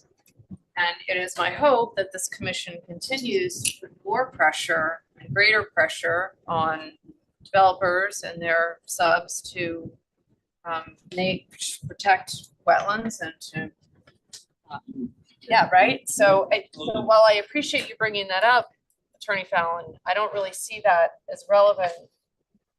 You're before this commission all the time, and I will tell you that in my view, applications of this nature is just really not relevant. What happened 14 years ago, a lot has changed since then. I'd like to add to that comment that we know more now than we did 12 years ago. And of course. And I was a position, but we also have to be a bit more aggressive in protecting. And it seems to me that the neighbors here are all concerned about the quality of the water. Pension pond.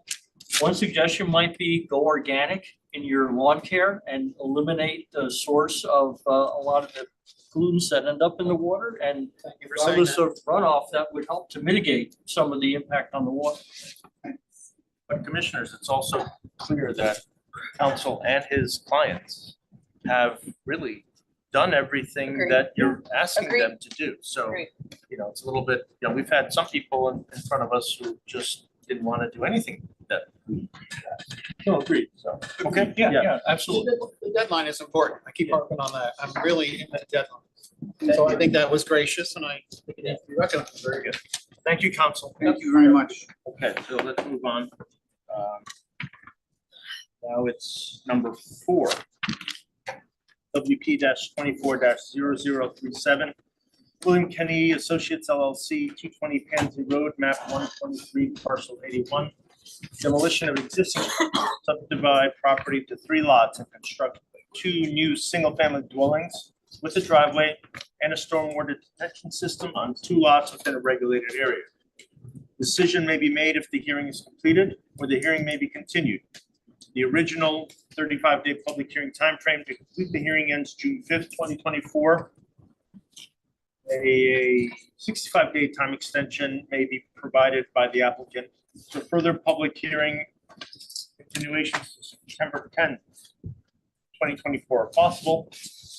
Potential continuation date is August 7th, 2024. If the hearing is completed, the agency shall make a decision within 35 days. Staff recommends approval with conditions. Sir. Evening. I am Bill Kenny, Principal of William Kenny Associates here in Fairfield. I'm a wetland scientist, a soil scientist, and landscape architect. And here this evening to discuss with you, I think this is a very interesting and creative proposal for 220 Pansy Road. Property treed up, shown.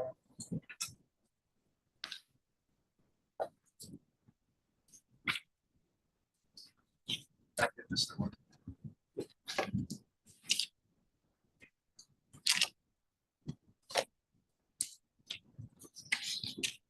was before you in the fall to review this with the concept of pre-application submission to get the temperature of the board with regard to this property. In agricultural use for many years, decades, and has a significant wetland system at the rear portion of the property. Some of the existing conditions with the farm have caused significant impacts to the wetlands that are closest to the road. This evening, I submitted to you some drawings that show existing conditions and some drawings that show proposed conditions. What we're asking for is a lot residential subdivision and a third lot that's an open space lot. It's a significant lot in size. It would be approximately 8.5 acres.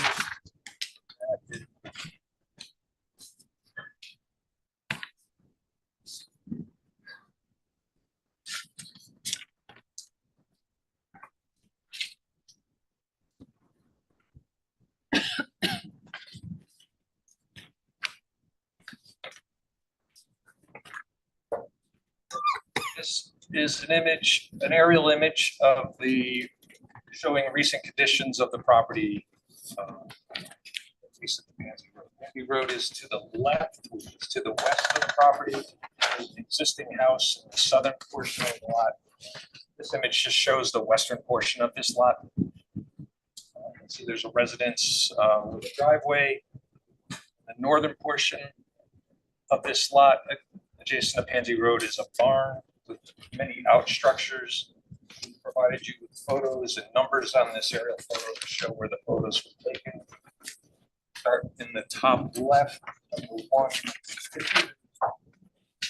The farming area, the property here at the front of the property. There's lots of activity within the wetland, and the wetland takes up much of the farm space. Let's see if I can get my pen to work this time. Can you speak a little louder? I'm sorry. What I would point out is we did Sidewalk, okay. pictures, so. Okay.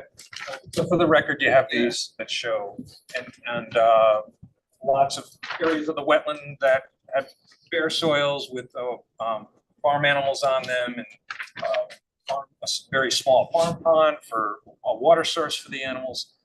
So the animals were urinating and defecating within the wetlands. These wetlands also historically had been significantly ditched and drained. That was for activities closer to 100 years ago. There's a significant ditch that runs east to west through the central portion of the major wetland. It's stone lined, and you can, near the farm structures, you could see large boulders that were used to contain that ditch. Along the eastern edge of the farming activities is another significant ditch that intercepts water moving through the wetland from east to west, and it intercepts that. And all that water goes through this east to west ditch that then discharges below Pansy Road and makes its way down to.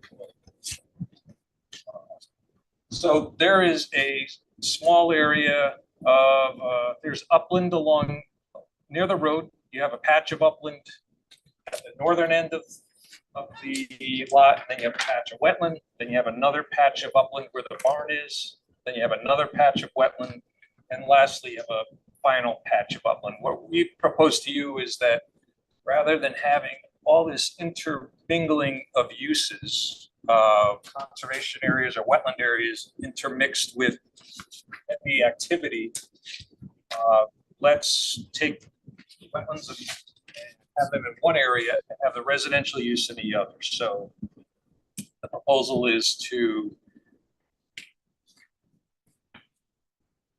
place 2 homes in the southern portion and remove all the farming activities, remove the barn, remove all the pasture, and create 2 residential lots that are very similar in size to all the homes along Pansy Road today. These are very minimal, so very simple drawing. I mean, driveways, driveway straight up to the house, and very modest. And we would have these 2 lots, and then behind that, take all that farm wetland area and restore it to a healthy wetland. So we're proposing to, one, lower that area, remove the shallow layers of fill that has been put out in that area over many years. So we would remove that shallow layer of fill. In the area of the barn, there's even more fill. In addition to removing the buildings, we would remove the other fill in that area. So we dropped the grade, which in this neighborhood where there's so much concern about flooding, we're going to create a significantly new area to store water within this enhanced wetland area. So we'll remove the fill, provide more storage, and then revegetate this. We're showing to establish a meadow with an abundance, plant 150 trees of a variety of native species. Initially, it would be an early successional woodland, it'd be primarily a meadow with saplings. And then over time, this meadow would transition into a woodland to match the woodland that exists to the east today. So on the drawings that I provided, we do provide calculations of the area of activity. On the left, we have farm wetland loss, so we'd eliminate a garden farm area. There's area of lawn and garden. We'd eliminate 7,400 square feet to build the one house there. But we would create new wetland in the area of the barn in the 4,500 square feet. And then in the southern portion of the property, create another 1,600 square feet. And then in the area of the some existing farm wetland, about 25,000 square feet, is where we would do significant enhancements through eliminating the farm activities, lowering the level of the soil surface, increasing the amount of water storage capacity, significantly improving water quality by eliminating all that farm activity and establishing native vegetation. Subdivision has standard soil erosion and sediment control measures. The lots are relatively level, relatively small. So we have silt fencing and anti-tracking pads and things of that sort in the protect wetlands in the short term. And there is a stormwater management system to collect runoff from the residences and driveways and manage that in the long term. Mr. Trinkus was here this evening. He designed the drainage for this proposal. Please answer any questions you might have. As to this, I really don't. I do have and it might be outside of the scope of this application, but how is in relation with this property, and we had other folks here on this road with water issues, this will assist them in water coming off from those properties? This is all downstream, so this is at the bottom of that whole wetland system, and it will provide additional storage. So where, if there's areas in that wetland that are backing water up under the property, that some of that can flow into this area and be stored in this area. So we're not, we're downstream of, I think, of everyone who spoke today. Okay, I mean, that's a good thing. Commissioners, any questions? Well, you came last. Yeah. It's a federal jurisdictional wetland. I believe We need an Army Corps permit for this. yes, authorization. They do their own review? Yeah. Okay. That makes me curious. I'd just like to say, I find this a very innovative approach to the development plan, and that it does a much better job of balancing the needs of nature along with the, development needs. Right. So thank you for that. Yeah, one would think, oh, a farm is great, but farms can cause damage. Can you discuss that a little bit? I have a different point of view. You do? Yes. And farmers are, wherever wisdom it is, farmers are permitted for the Connecticut General Legislature. It's permitted activity. That's the way it is. filling of wetlands is completely contrary to the first rule of our charge of wetland commission here. We have to look at alternatives, and if there's a feasible alternative, we have to prove it. That's the statute. Prove it. That's the statute. And there is a feasible, proven alternative. If there's more harm being done to the area, That's not the criteria. well, that's an alternative. This is an alternative. I guess that's what makes the horse red, but I beg to disagree. And I disagree with that because there are a lot of antiquated laws on the books, God knows. And just because farmland is a permitted use, doesn't mean that it's. I didn't say it was good. I'm just saying that that's the rule. And I think that our overarching, charge here is to protect the wetlands and the environment. And so Yeah. in this case, I would say that the state's permitted use of farms is antiquated and not always in the best interest of the natural resources. No, I don't disagree with it, but I just, like I said, I think we have to take our statutes to heart, and I don't see how we can approve this. Yeah, I would say that agricultural use is an exemption, and within that, if someone comes to you and asks to do a farming activity, like someone could ask to clear that entire forest and put sheep or goats out there. But when you look at that as an exemption, you're just deciding is it truly a farming activity or not? You're not allowed to look at for your alternatives analysis. And when you think about a farm, you can consider whether it has an adverse. And you can also consider the management of the farm. I drive by this property all the time. It's not properly managed. The waste is not properly managed. There's flies everywhere. I mean, it's there are a lot of there should be adverse. Definitely, no discussion of that. It's just, and there are remedies for that. There are water conservation rules. There are laws on the books regarding some discharges from farms. But I just have a hard time filling a half acre of wetland with another house. Understandable. So this is a public hearing. Is there anything else?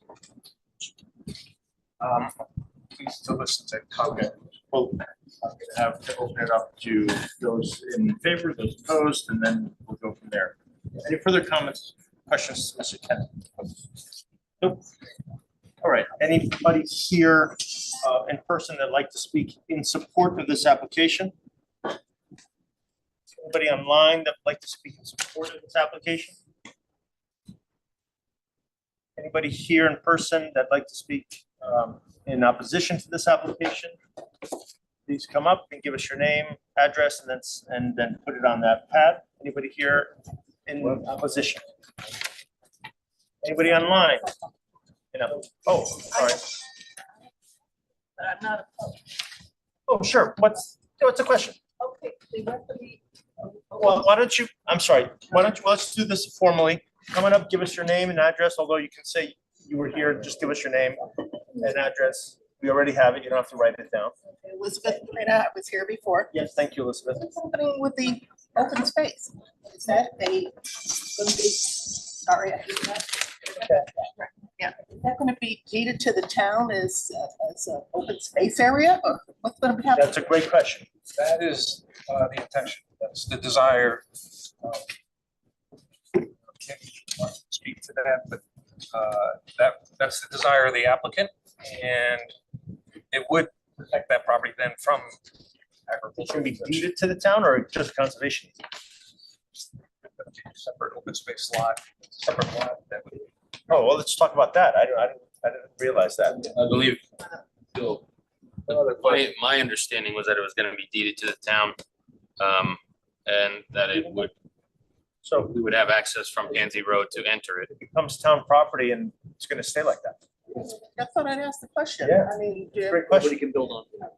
granted, the same thing with me. I mean, for 3 acres, I've got probably 2 plus that. Why didn't you try to develop the other upland area where the barn is for the house side rather than build all that wetland? I looked at that. And based on its condition, that it'd be one thing if it was a forest. It's been used, it's lawn and garden at this point, And so I felt it was better to consolidate the residential uses into one area rather than to have a piecemeal with wetland areas surrounding each, fair enough, residential. I just wonder, and I know that everybody wants street Thank you, ma'am. frontage and curb appeal, but I just wonder if it wouldn't make more sense to reorient the two houses with maybe a shared driveway to limit the amount of wetland that we're filling in. This whole area is not wetland at all. No, so- I know, but I'm just saying, like, if you were to take the same idea of just developing this one corner and limiting the amount of wetland disturbance, existing wetland disturbance.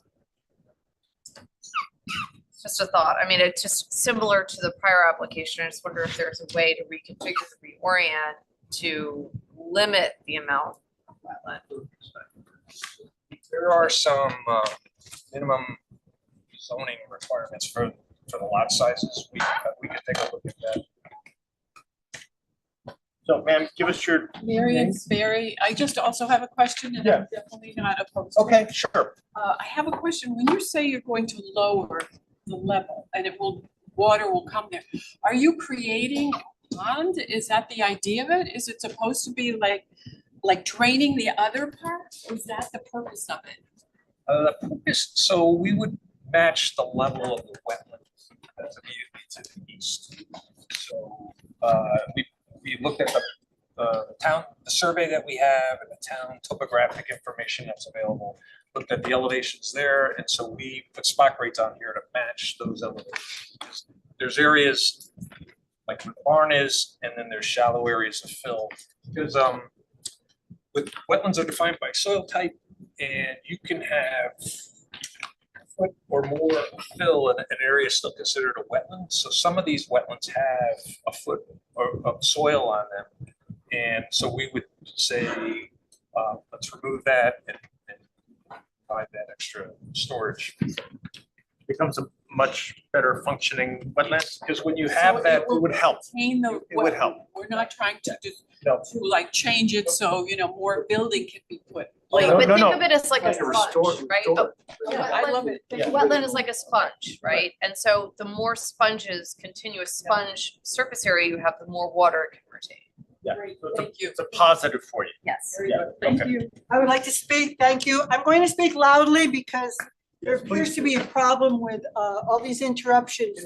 Give us your name and My name address. is Janice, Janice, Mario, Mario, 175 Brookside Drive. So my question is, with regard to that third lot, which I only heard part of the conversation because of these, this noise interference. That third lot, is that going to be considered, I know you said open space, a conservation easement? It's gonna be owned by the town. That was my question. It's gonna be owned by the town. Okay, so if it's owned by the town as open space, then a conservation easement would still, the property would still be retained by the owner, correct? No. Yes, if it were. Right, if it were conservation, conservation. yes. Okay, so it's my understanding, 2 building lots, and then that third one where there'll be plantings and meadows and the grade will be changed, that will be open space by the town. And with regard to open space by the town, what, I'm gonna use the word rights, I don't know if that is the correct word. What does that afford you the ability to do as open space? Public land. It's Yeah. open to anybody. You can go walk Oh, on it. so anyone, all right. Just like the parks in Fairfield, the Springer Road. As long as there's access. Right, as long as there's access, it might be a little wet. Yeah. I mean, Passive you're use, but- just walking through the woods. But I think the more important consideration is what can't be done. Yeah. Which is it can't be developed. Well, understood and noted. And here's the last question. The brook that is next to the barn, will that brook remain there? Yes. All right, thank you. You're welcome. Thank you. Anybody else here that would like to speak on this application, I guess in opposition to this application now? Okay, so can I get a motion to close the public hearing? Okay. Okay, so Ted Luxinger seconds, it was first by Daphne. Okay, all in favor, I'm assuming yes, so public hearing's closed, okay? Discussion? I would like to see if it's possible for the applicant to reorient or reconfigure or redesign the structures so that a smaller amount of the wetlands is filled for development. I would just love for you to study that a little bit. Obviously, within compliance of planning and zoning regulations. I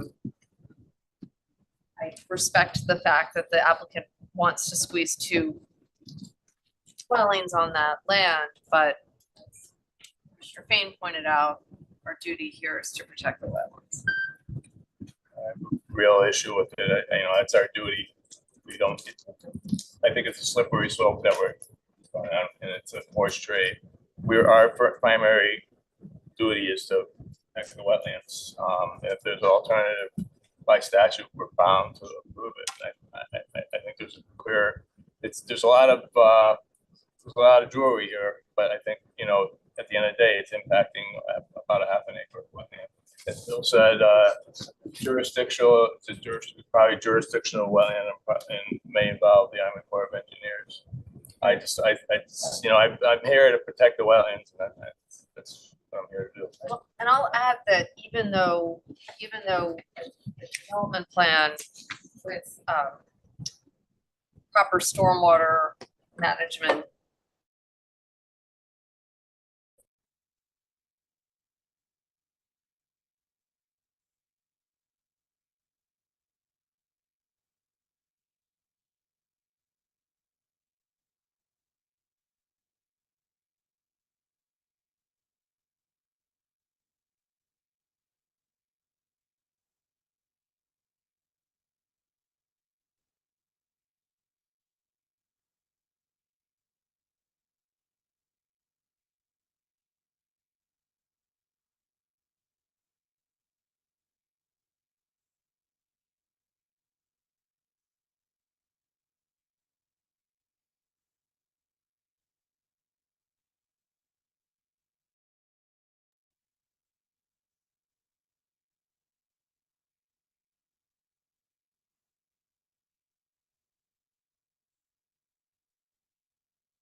I have confidence that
Recording in progress.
By the farm?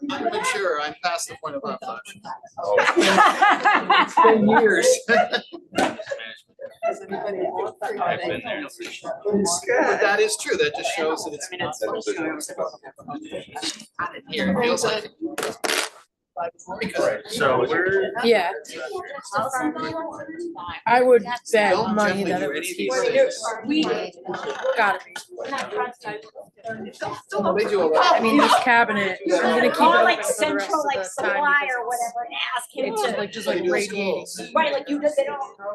And it's useless because by the time they can. It's during election. I'm waiting for Ted. It's full. In between, like when you go down behind.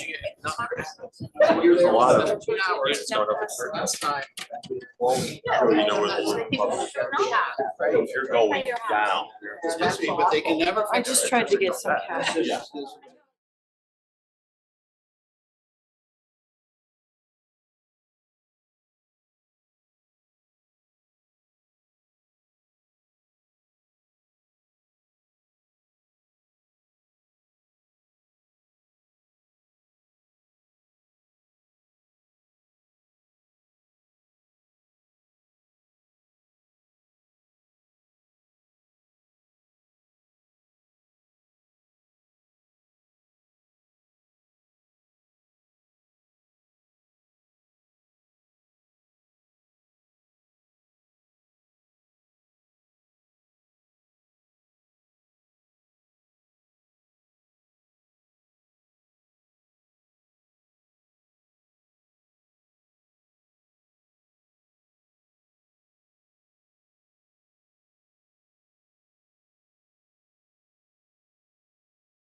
Right, so we can do some other stuff later, but I'll, we. Okay, yeah, well, let's see how we do, and if you need to take breaks, just let me know. All right, sounds good. Okay, so we're recording now? Yeah.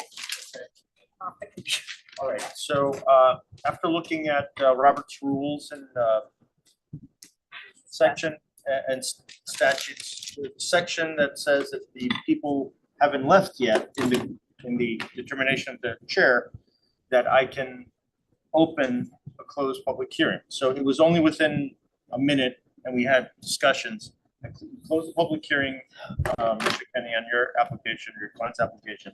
But I want to reopen it because there were some things you might be doing, maybe showing us alternatives to the design, answering some questions that the commissioners may have. So we're gonna continue the public hearing to August 7th. There'll be notice of that. I don't think anybody that was here, I still see the folks here, they're all from Pansy Road, they're still here. They had an opportunity to speak, I announced it. If anybody online was, wanted to say anything, nobody was there. So I think everybody that was concerned is here. So that one, the public hearing is to be continued. Okay? Sure, good? Okay, thanks for helping out. All right, so now we're moving on to Roman numeral 5, applications for receipt. Number 1, WP -24-0059 Norwood 120 Wakeman Lane, map 246, parcel 5C. Wetland restoration within a regulated area. The last day for public hearing and decision is August 9th, 2024. Last regular meeting prior, August 7th, 2024. So staff recommends schedule a public hearing for August 7th, 2024, which we'll do. Then the applicant is requesting a fee waiver. Counsel. Thank you, Mr. Chairman. My name is John Duff. I'm an attorney with an office at 135 Broad Street in Milford. Also have been a Fairfield resident since 1990.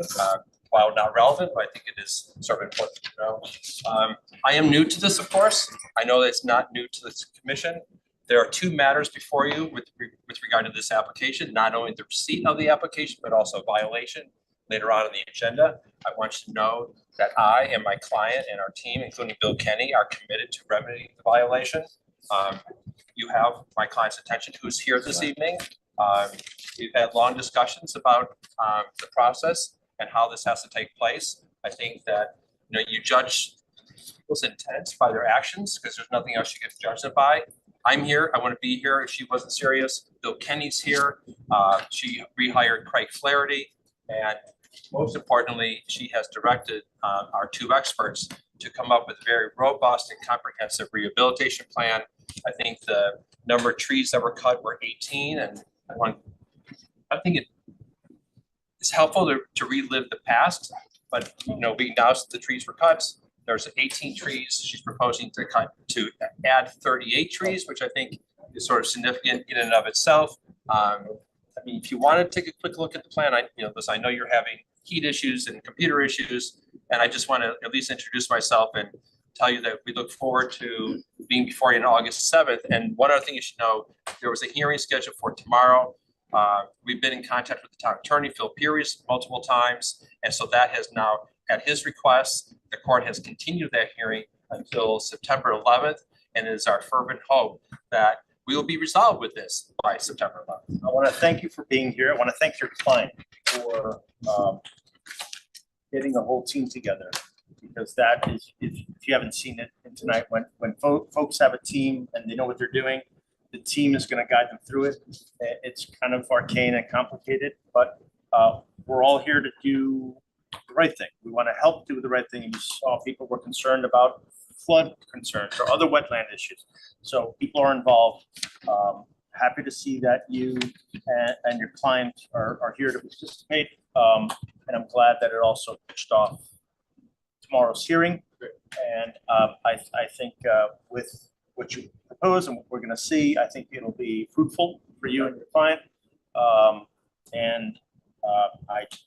The only thing we need to do, we're accepting, but I do want to take up the applicant's request for the fee waiver. If you want to say a few words there, and then we're going to vote on that tonight. Sure. So, I mean, fundamentally two reasons. One, the Fairfield wetland fees are very high. I think I'm sure I'm not the only person to have ever mentioned that to you.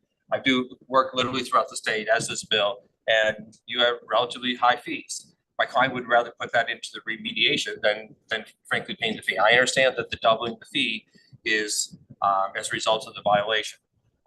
Again, I didn't want to get into the history of the violation. She was aware of the conservation easement, and she was allowed to cut dead and dying trees and prune dead and dying trees. That was her understanding that that's what she did. Nonetheless, the conservation easement is not the wetlands. You would still need an approval from this commission to do that. So I think she has remorse about not following the proper procedure at the time, and we would respectfully request that we live with the fee that would be due had we not had the violation, which is to propose this work. So I think she's very earnest in her desire to remedy the situation, and so that's the basis of our request. Okay. Commissioners, any questions on the fee waiver request? That's what we're considering now. Yes, we're considering that now. That's the only thing we're going to consider on this, because it's just, we're accepting. But I'd like to get it out there now and determine now instead of, in August. I would make a motion to reject. I would prefer to wait until the discussion's finished, but I think I absolutely disagree with counsel. This is not about remorse. This was an intentional violation, in my opinion. We started out by saying we justify our action, not their words. If we simply do that, this game's over. We've been doing this for a year. There was a cease and desist that was ignored multiple times. I could go on and on, but I think it's appalling to ask for a fee waiver.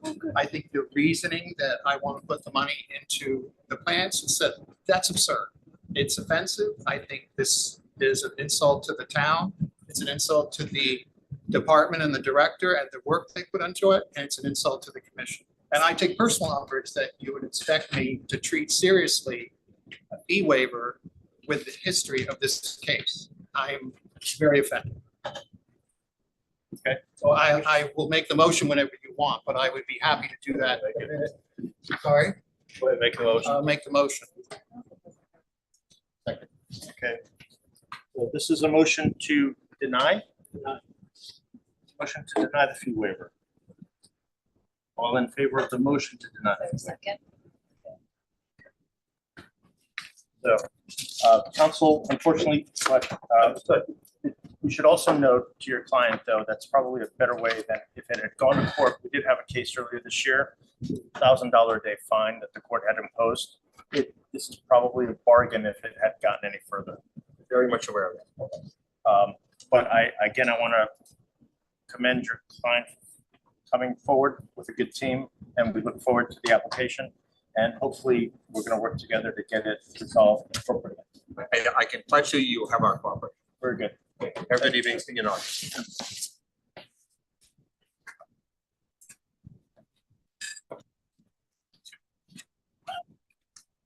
Number 2, under applications for receipt, WP-24-0022, grant 975 Mill Hill Road, map 228, parcel 97. Installation of a drainage swale within a regulated area. Last day for public hearing and decision is August 9th, 2024. Last regular meeting prior is August 7th, 2024. Applicant requests fee waiver. Staff recommends schedule public hearing for August 7th, 2029. 975 Mill Hill Road. That's in conjunction with the other stuff, right? Okay. So please, counsel, sorry, I started too early. Please. Thank you, Chair. My name is Robert Grant. I'm the attorney for Judy Wannett, who's the owner. And we are asking for a fee waiver because we are like the ham and the ham sandwich on this deal. Above us is the Hudson property, which you've been working on quite frequently. Is it 875? Then below us is the man-made pond, the Farringtons, and two owners of the pond.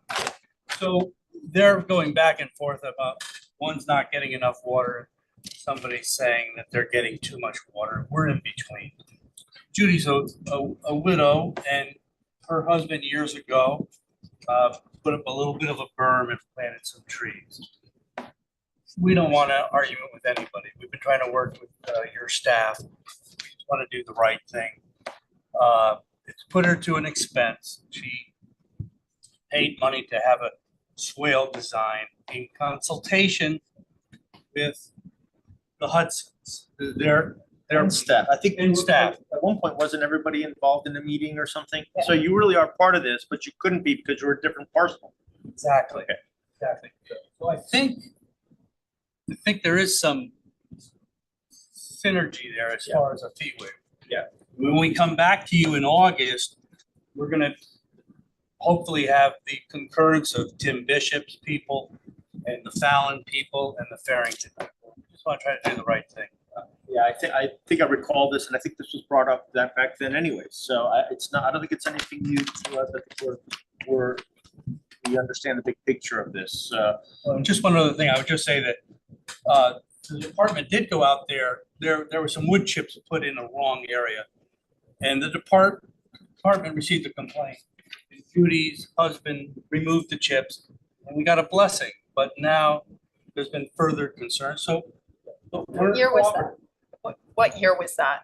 Was that 2021? Would have been within the last 2 or 3 years. I think your husband is still alive. Yeah. Yeah, her husband was still alive. All right. So then we also have an applicant requesting a fee waiver here. What's the fee? I don't know. What is the fee? About 5,000. 500. Yeah. Make a motion to waive. Okay, a motion to waive the fee by Commissioner Fain. Anybody second that? Second. Oh, good, perfect. Diane will be seconding that. All in favor to waive the fee? Aye. And I think that was unanimous. I couldn't see. Yep. Okay, good. You're hidden. So, okay, we'll see you August. Good, thank you. Thank you. All right, now number 3, under receipt. WP 24-0057, Green and Gross, PC 250, 290, and 420 Sturgis Highway. Map 247, parcels 21, 22, and 22A. Repair and maintenance of existing dam within a regulated area. Last day for public hearing or decision is August 9th, 2024. Last regular meeting prior is August 7th, 2024. The staff recommends public hearing for August 7th, 2024. Is anybody here for that? Tim, usually deep handles dam applications. I just wonder if why they're not handling it.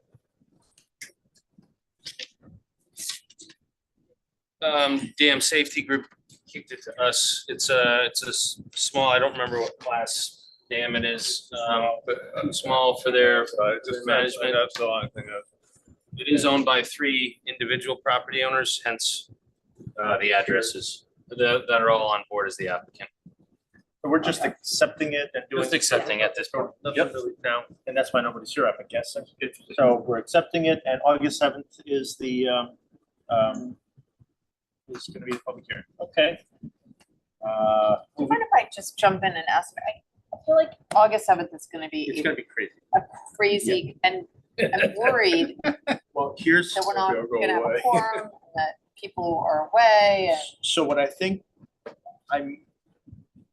we might do, we're gonna test it out this Conservation Commission meeting coming up. I'm gonna stop after applications for discussion. And we're gonna have a special meeting after a conservation meeting.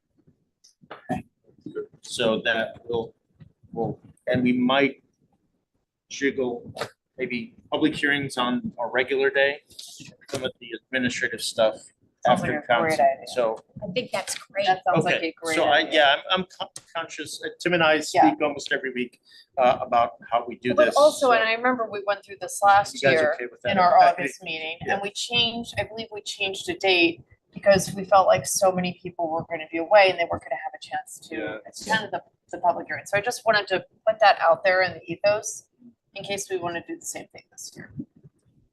we have a right, as long as it's publicly noticed appropriately, we can do specials all the time, so, all right. Okay, no, I got you. This is Patterson Club, yeah, so number 4, WP 24-0051, William Kenny Associates LLC, 1118 Cross Highway, Patterson Club, map 220, parcel 23, contract culvert replacement, cart path modifications, plantings and associated site work within a regulated area. You guys might recall they came with a concept. Okay, last day. Comment to make about that when you're ready. Okay, so let me just go here. And last day for the public hearing or decision is August 9th, 2024. Last regular meeting prior is August 7th, 2024. Staff recommends scheduling public hearings for August 7th, 2024. Good comment. Yeah, this is a large and complicated application. I started looking at it. I think that we should hire a consultant to help our staff with the review and with the construction supervision, not to propose it, but just because it's such a burdensome application, it's gonna take so much time that we should hire an independent consultant to help us guide us through the whole process on this one. That's my recommendation. Okay, Tim? Yeah, if we could do that now, or that was something I was gonna recommend in. I thought we could start the process now and I start interviewing, because I think, I looked at it, it's a lot of stuff going on there. And like I said, I don't think we're opposing it, but I just think we need the guidance and help you guys with, your workload. And then also after the permits are issued, if they get issued, to have the continuity, for them to follow through with it. So that, I thought it would be nice to at least start the interview process. We might want to interview 3 or 4 firms on it. I'm fine with that. If the agency decides. That's my recommendation. I don't know if I think we should start the process early so that we can hit the ground running on it. Well, council had already presented stuff. They're here, which is nice. Why don't we, council, would you like to come and say a few things? I mean, I know it's. I know you're trying to move through the agenda, Chair. So Chris Russo with Russo and Rizzio LLC, here on behalf of the applicant, offices at 10 Sesco Road, Fairfield. we did come for a pre-app. This is really kind of, this application's like to get things back to baseline. You know, it's pond dredging, it's replacing a culvert, and there's some carb path modifications. So this is really the first, as we said, it is gonna be a multi-application process. And so this is the first one. I'd be opposed to us getting somebody to help out. Well, I think, it's a lot of work, so, it's a lot of proposed in it, so I don't see an issue with that. Yeah, okay, right, so, good. We'll start with August 7th being the first, public hearing. If it's that big, I don't, maybe we even consider its own day. Yeah, but that's not a bad idea. You know what, It's not really, I don't know if it got that much public comment, but it's just, it's a larger. Just a lot for us to look look at. at, yeah. It does. Do we need a motion and the commission, the agency to hire a person? Yeah, might as well. I think so. Okay. Anybody second that motion that we hire help? Yeah, okay, and Commissioner Hood seconds that. All in favor to hire somebody? To do what? Yes, are you, okay, so that's unanimous. Okay, very good. So August 7th, council. Thank you. Oh, good. Number 5, and you're with that too. It's very helpful. I like this one. People are getting help. WP 24-0062, Muddy Puddle 3 LLC, 361 Cross Highway, map 170, parcel 38. In the middle. Revisions of previous approved construction of a single-family dwelling and associated site improvements, including corrective action to resolve violations related to clearing and filling. Last day for public hearing is August 9th, 2024. Last regular meeting prior is August 7th, 2024. Staff recommends scheduling public hearing 7/2024. And yeah. Wait. Okay, council. Chair Commissioners Chris Russo with Russo and Rizzi LLC, offices at 10 Saskatoon Hill Road, Fairfield, here on behalf of the applicant.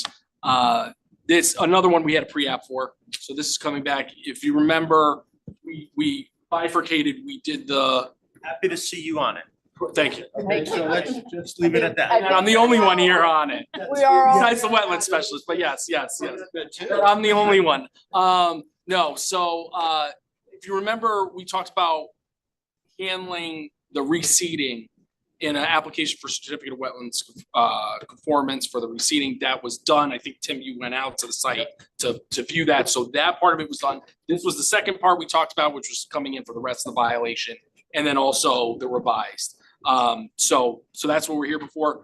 The fee waiver request, to be clear, is a partial fee waiver request. So, Commissioner, because I just it is a partial. Wait. No, let me. It's No, I'm on a roll. I haven't seen this yet, so. Oh, the fee waiver, I haven't seen this yet. Okay, so the fee waiver request, which was supported by staff, is for the work that was previously approved. It is the work that's new. We would still pay the fee for this, and the multiplier, because it's a violation, is also included what we would pay. So we're not waiving that portion of it. It's just the work that was previously approved. It's a fee we calculated. Yes. Correct, and they calculated, the number came. We provided. We're still paying. We're still. Just said, we're not waiving. What did you say? You said we're, and I said, no, So I'm we not. just want to waive the part of the fee associated with the revisions. And no, wait a second, we're paying the fee for the revised work and the multiplier because it's a violation. But the We're paying that. The part we're waiving is the one you've already, or we're asking for you to waive is the. For the construction of the house that we've already. Yeah. We paid for it in the original application. I think they're looking for. So why like was it 3 or 4 assessed again? What's the? Because we did it as the whole application. Yeah, we told them to come back as a new application instead of dealing with it as a They've violation. already paid like $34,000. Staff supports this fee Yeah. waiver. Calculated the number. So we can be mean to people, but if they get a I don't good understand. team to come forward, we should help. That's my opinion. Well, and just say, I mean, you have the multiplier to punish violators. And so that, and we're paying that. You're paying. We're paying for it. I am 11,000, so we're just very glad to see you here. I'm feeling generous. We're requesting to pay 11,250 instead of 14,860. No, pay three. No, sorry. They would be 11. Right, So it's like 3,400. 3610 or something. So 500, 3,500. That'll be part of your bill. You're requesting. They can pay that too.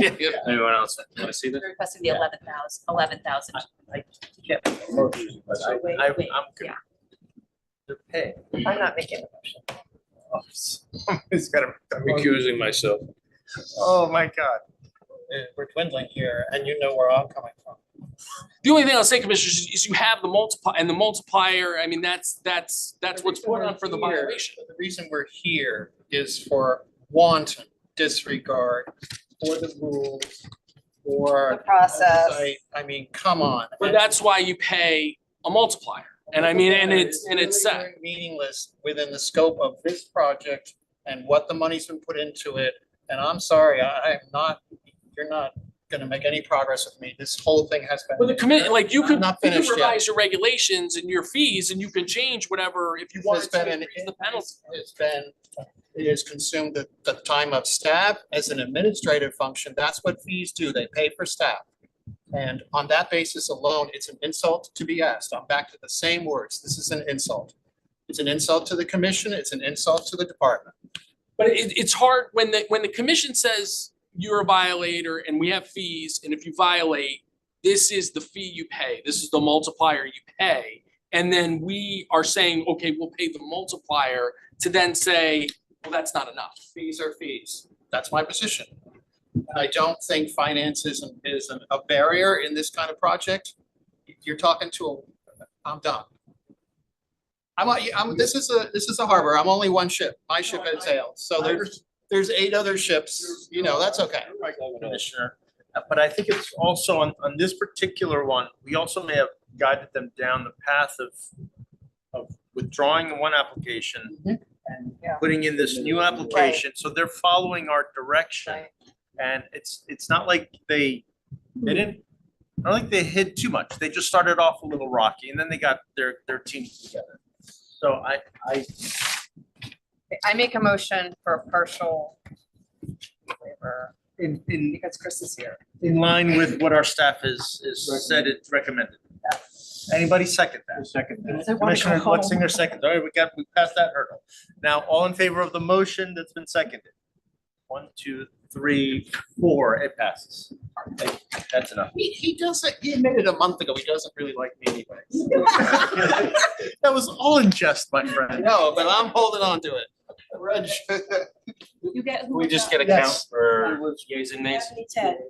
I'm a nay, and I think that's it. I'm the lone. Kate, Dabney. Oh, no, I thought it was unanimous. I'm sorry. No, no. Everybody's Can you hands just go up. down? Yep, in favor. Oh, I'm sorry, Peter's not. Peter's not. You think I'm Peter unanimous? and Jay. Jay and Diane were not. Just want to get a count, really using myself. I'm Jay's sorry. recused. Jay recused. Oh, that's right. So that's gotta be All right, so Put in the Peter and Diane, no. And Jay. recused. All right, now, we're moving on to Roman numeral 6, applications for discussion. Number 1. Was continued, it's WP 24-0027, Capital 493 Winnipeg Drive, map 73, parcel 178. Demolition of existing dwelling, construction of a new dwelling with driveway, barn, and associated site work within a regulated area. Last day for public hearing or decision is June 7, 2024. Last regular meeting prior now is June 5, 2024. Staff recommends approval with conditions. Hello, sir. Hello. Thank you for being so patient. It's been a long night. Yeah. It's been a hot night. We'll try and get through this quick, hopefully. So, Lucas Papa George, 301 Berkeley Road, for the record. I'm the property owner and the applicant on Winnipeg Road, 493. From the last meeting, we reviewed the concerns that were brought up by the staff, by the committee, and we feel like we've addressed them all. I'll hit them real fast. We requested to be more of a wetland scientist. planting plan. We've done that, we submitted it. Wetland scientist evaluation of the impact on the wetlands. Got that tonight. Religion,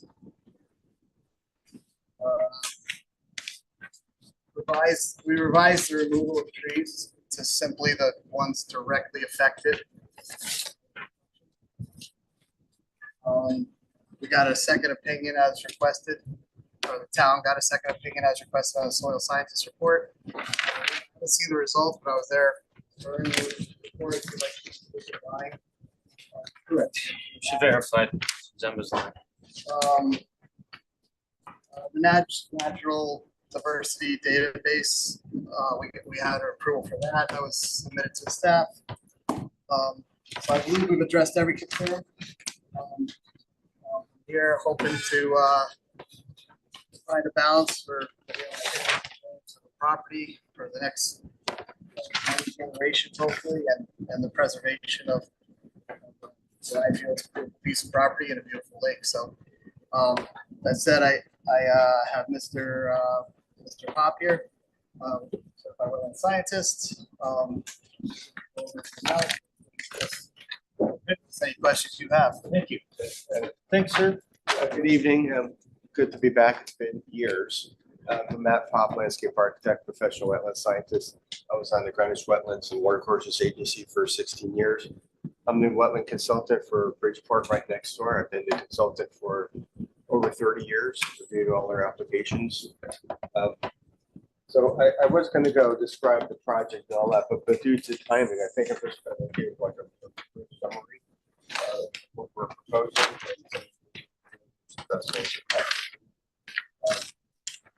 So I'll just go over the planting plan. The three trees that are coming out are, so there's one here by the barn, and the second one here by the underground infiltrators. And then this one right here, it's questionable if it's going to come out, but I wanted to show it just in case it does. Play it safe. So the first thing that we're doing for best practices, we have water quality measure here, the underground galleries to treat the runoff from the site and quality. We use erosion controls for construction, prevent erosion and sedimentation from flowing down into the water course. I'm sorry, sir. Could you just a little bit, no, speak up just a little bit. No, not that. You just the voice. So again, we're having erosion controls just to prevent the sediment from washing down to the water course. Another item is right in this area here, there's a landscape debris pile that gets removed and replanted. There's an old shed right through here that gets removed and that gets no planted. The landscape plan we're proposing, here's the plant list down here. 3 shade trees, those are larger growing trees. One here, the second one here. I always think it's important to have street trees where you get some shading of the road. So we have a larger growing shade tree here. We're proposing 7 understory trees, 2 more up in the front, the rest down in the back. We have a number of shrubs, mainly on the sides here and here. There's also shrubs right along the property line here. There's a drainage swale that flows through. And the hope is that the water runoff through that swale filters through those shrubs. And then we're proposing approximately 2,800 to 3,000 square feet of meadow area. That's this area here. Here, the side of the site in the rear. So access to the pond here is still a lawn area. The trees still remain above, so maintain that park-like setting. So I think if we, with this plan here, I don't anticipate any, adverse impacts to the wetlands or watercourses. Thank you, sir. Commissioners, any questions or comments? Yeah, just one question. Why 2 docks? Why 2 docks? Yeah.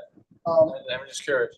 There's a couple of reasons. The first one heads into the river, which has a lot of sediment that's built up over time. So there's a small deep section, but it would be hazardous for anybody to dive or jump in there. But that is also a great location to fish from. And the pond is stocked with trout and everything every year. So like that. And then The other one would be more access into the open lake area. That's fine, that's. I think it's a good, but thank you, first of all. You did what you wanted us to do. You addressed our concerns. I think it's a very good plan. I don't think we need to belong in it. I mean, I'll personally make a motion to approve it. I have a Well, question. yeah, before we do that, please, question. Yeah, so the open area on the waterfront, about how many linear feet is that? 1/3 of the property.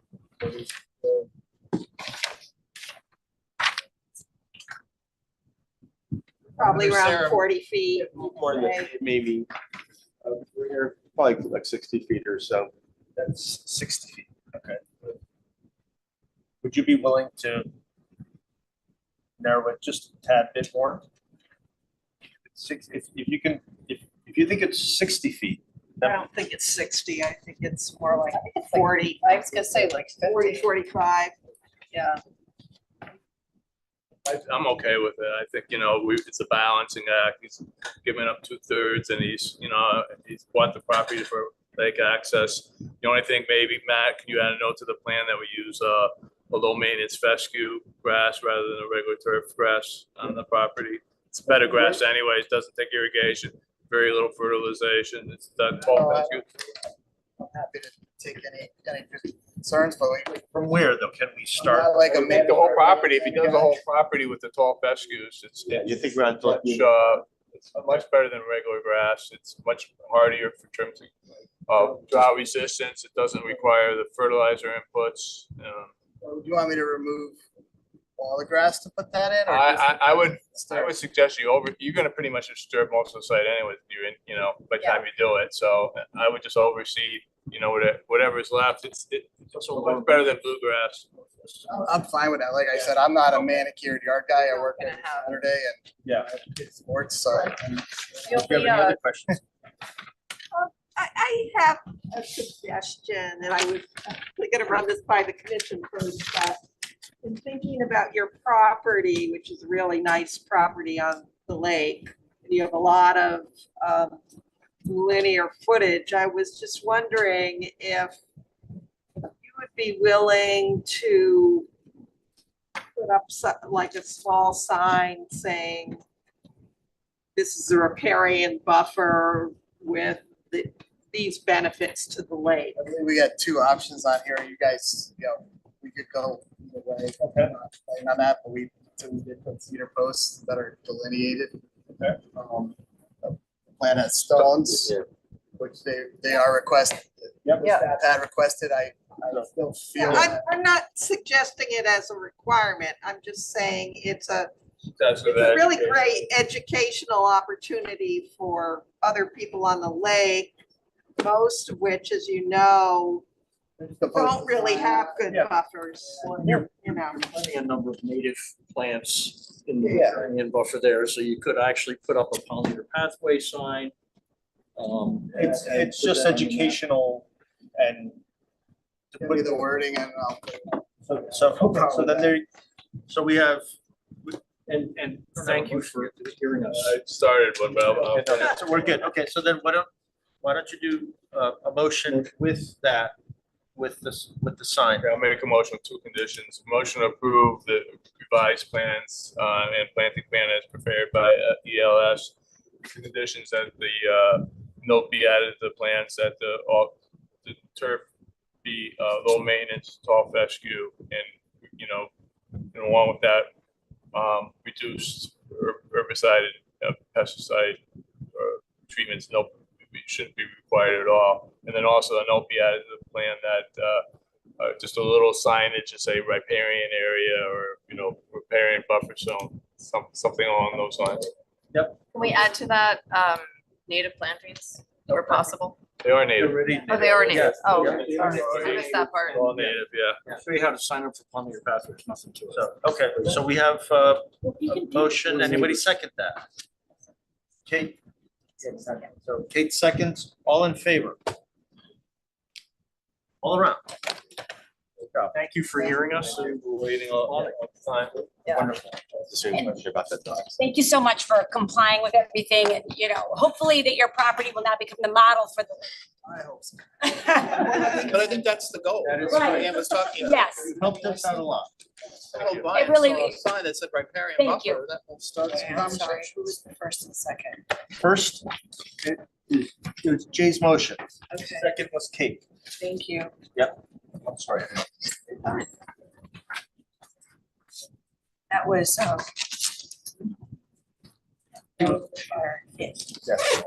You should tell him that. Like the video shut itself down. There's a problem with the air conditioning. They've had people. All right, so we're moving on to number 2, declaratory ruling, Donardo, 1159 Reading Road, map 51, parcel 30, construction. Construction of a barn within a regulated area. Oh, yeah, I guess that's it. Yeah, come on up. Yep, good. Chairman, members of the commission, Chris Russo with Russo and Resi LLC, offices at 10 Sesco Hill Road, Fairfield. Here on behalf of the applicant for a declaratory ruling for construction of a barn on the property to support the farming operations at that site. Under your, and this is a barn, it's going to store some of the farm equipment, the tractors and feed, most importantly, store the feed inside. As staff noted in its memo, it was already a disturbed area. And under your definition of regulated activity, it includes disturbance in the regulated area, but shall not include the specified activities in section 4 of your regulations, which it's 4.1A that talks that farming is exempted. So what we're here tonight is for the commission to make that determination that it's an exempted building under your 4.1 and therefore not a regulated activity, and which would mean that it's not under the purview of the commission. Farming activity. So it's farm buildings associated with farming. Activity. So it's the tractors, the storage. Farming activity. On the property, like what kind of farming? Oh, they have animals and they also have vegetables. And there's been a declaratory ruling, it was back in September of 2001, where it was a farm. The town has it a farm. It's, if you look on its field card with the town. Yeah, no, but there's a long history of this property. It had 12 or 20-year history of violations. And But those have all been cured. And actually with this, Land Tech, when there was remediation done, Land Tech submitted a letter back in 2017, said that was completed, but then we actually submitted an updated letter March 2024, that was still the case, that everything was in conformance with what the agreements had to be to resolve those violations. So as of now, there's no violations. I think Tim's been out there a number of times. From 2017 until now, has it been a farm that's? Yes. It's in use, yes. Tim, we have a declaratory ruling that's for that farm use? I have 8 bankers boxes downstairs and I'm sure it's in there. Attorney Pierce has gone through. That was 2001, was before the litigation, and that was part of the litigation was what was a farm activity. Well, and it was also whether the activities that were conducted was it related to the farming. That was a big part of it. Yeah, I mean, there was more than that. There was cranberry bogs and all. Well, he had proposed it and doing a cranberry bog, but this is just for the existing farming operation to have a barn that supports that. Question, all of the, so this is more my curiosity, because I know that the neighbors along Reading Road have been upset about this property for a very, very long time. Well, it had a violation. The material everywhere and farming equipment, but like piles of gravel. I mean, it's a mess down there. So does this building, is the idea for all of that? To be contained, it helps, that's, yes. It'll clean up all of the natural material that's down there too. I mean, it'll. Well, they are going to store inside. It's going to obviously continue as a farm, so it's going to operate, and that's well, it's a sizable building that will be able to put things like feed. I know I have farm animals as well, having feed out creates a lot of problems with rodents. So being able to store it inside here, it's really helps out a lot. Where are they storing their feed right now? I'm not sure. I think it's farther away from the, I think it's farther away. Far away from, this is the edge of their property. Well, but it's near, if you know and I submitted a photo, an aerial. It's near where all their activities, their beds are. Yeah, correct. So, Near the llama barn. Alpacas. Alpacas, yeah. Yeah. The applicant has promised my wife that she's getting the alpaca wool for knitting, so it's still going. I'm supposed to get it soon. It just, I mean, the state statute actually says you can put a farm building in a wetland. We're not doing that. We're 65 feet off of this pond. We're over 100 feet away from the wetland. Yeah, so that's really, it's really the determination that it's a farm building, so therefore it's not a regulated activity under your regulations. So the vegetables are being sold? Yeah. That you're producing? Yeah. The farm activity doesn't have to necessarily. Yeah, there's not like income. To be commercial, fuzzy on the definition. I just want to make sure that we're not, that this designation of this building as a farm building isn't being expanded to the whole property, because I asked him whether there was a declaratory ruling for the previous, and he didn't seem to think so. Well, I think a little bit, I know there's 12 boxes and stuff, but there's so much history here, I just want to make sure we're not getting hoodwinked.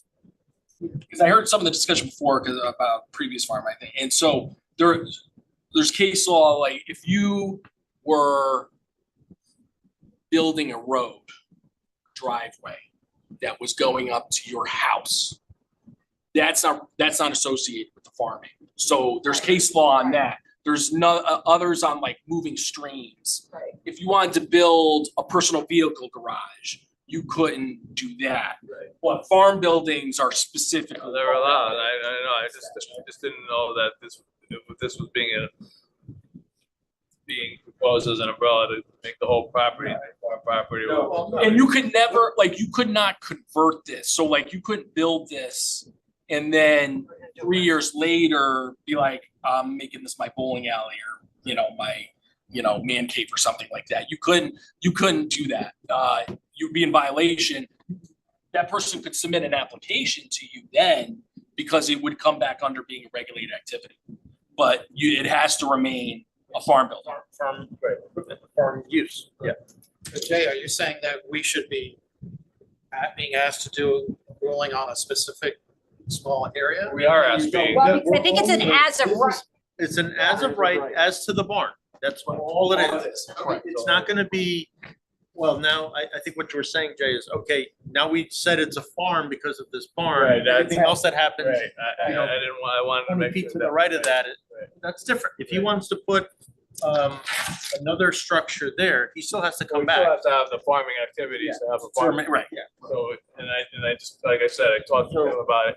I wasn't aware that there was already a declaratory ruling that affects his property. And those are activity specific, like you said, that Well, you can't. it's not a blanket for the whole Having a place. ruling to support a farm, then it kind of, quid pro quo, they have a farm, so that's what it is. Enough, all right, so I'll make the motion that. Family to have, you can't do. It's gonna be You'd have to apply. feed and all that stuff. Okay. I can make the motion. Yeah. Yeah, make the motion to, or ruling. Anybody second? I'll second. Get that? All in favor? I am. They did it, so, yep, that's unanimous. Thanks, everyone. Have a good night. See you in August. Have a nice summer. We'll start on the second half of our meeting. Well, we're gonna take up bills and bond releases. I don't know if the person's in the queue anymore. I don't know if she ever came online. But that will be it, and I'm going to continue the rest of the meeting until after.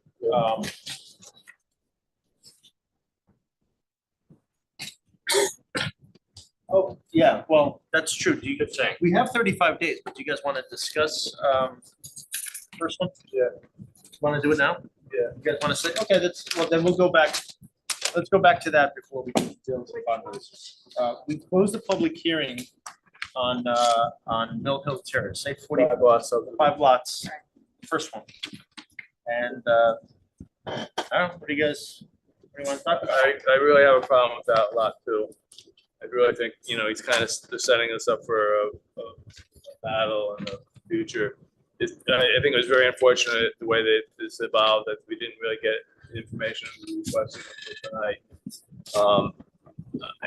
I would personally, I would either deny and ask for, then come back with an alternative, or we just deny lot 2. Additional approval of the subdivision, subdivision without lot 2. I think we should ask them to come back with at least one alternative. Well, we can't ask them to come back. Right now. No, they can't, it's Oh, closed. right, be a Now new now application. it's either we could approve or deny. Right. Maybe we can do condition, I don't know if we can do We condition. can do conditional, they can approve, they can, you know, we can do whatever we want, I think, but They're still going to TPZ after us. Well, this is the beginning of it. Yeah, they would go to TPZ and they would have to come back to us for. A lot of I think they already went to P and Z at one, because we got some notes from them, they were concerned about the steep slopes. I was worried about They're the gonna slope. come back on each In each lot. lot. Right. So if you want to deny a specific lot, you could do it at that. But I think once you say it's a lot, it's a lot. Once we bless it as a building lot, Designated as a building lot, we're gonna have to approve it. You know, we can. But you could have requirements for something different to be built there. Something I look at smaller that lot and you maybe, look at the where how it drops off and where they have absolutely no backyard there. Yeah, we can only see if it affects the wetlands. We Right. can't tell them what kind of building right there. That's maybe a zoning thing, but that's not us. Yeah. Right, my biggest concern with it is they're on top of a hill and any runoff is gonna end up in the pond. Until they can prove to me that that's not gonna happen. When I You've got a asked them to 5-foot do- retaining wall in front of lot that. Retaining wall is always a bad idea because they break eventually and the people who live there. You look at the lots and if you look at this, you know, the house is right up against the conservation easement. There's no backyard, not even a sliver. You know that. Somebody's trying to jam in multi-million-dollar houses. I think that we should at least look at the 4-lot alternative.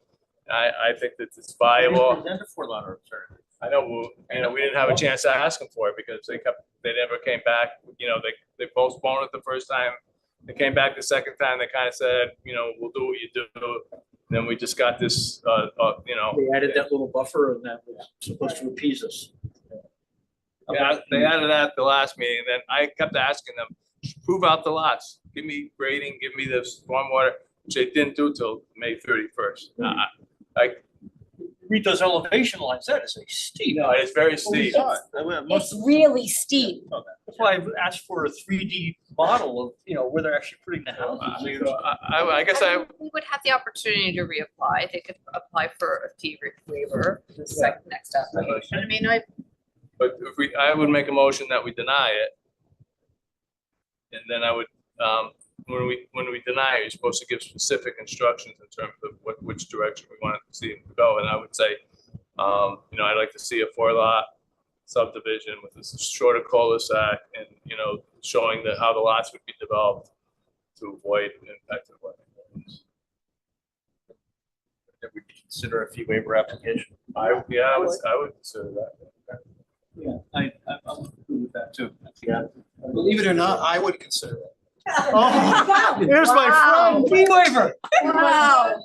That's Peter. At 10:05, Peter will crack. Yeah. My parking ticket. All right, well, I think that's a good plan. So anybody would like to make that motion? Motion's on the table. Oh, it is? Yeah. Who's that?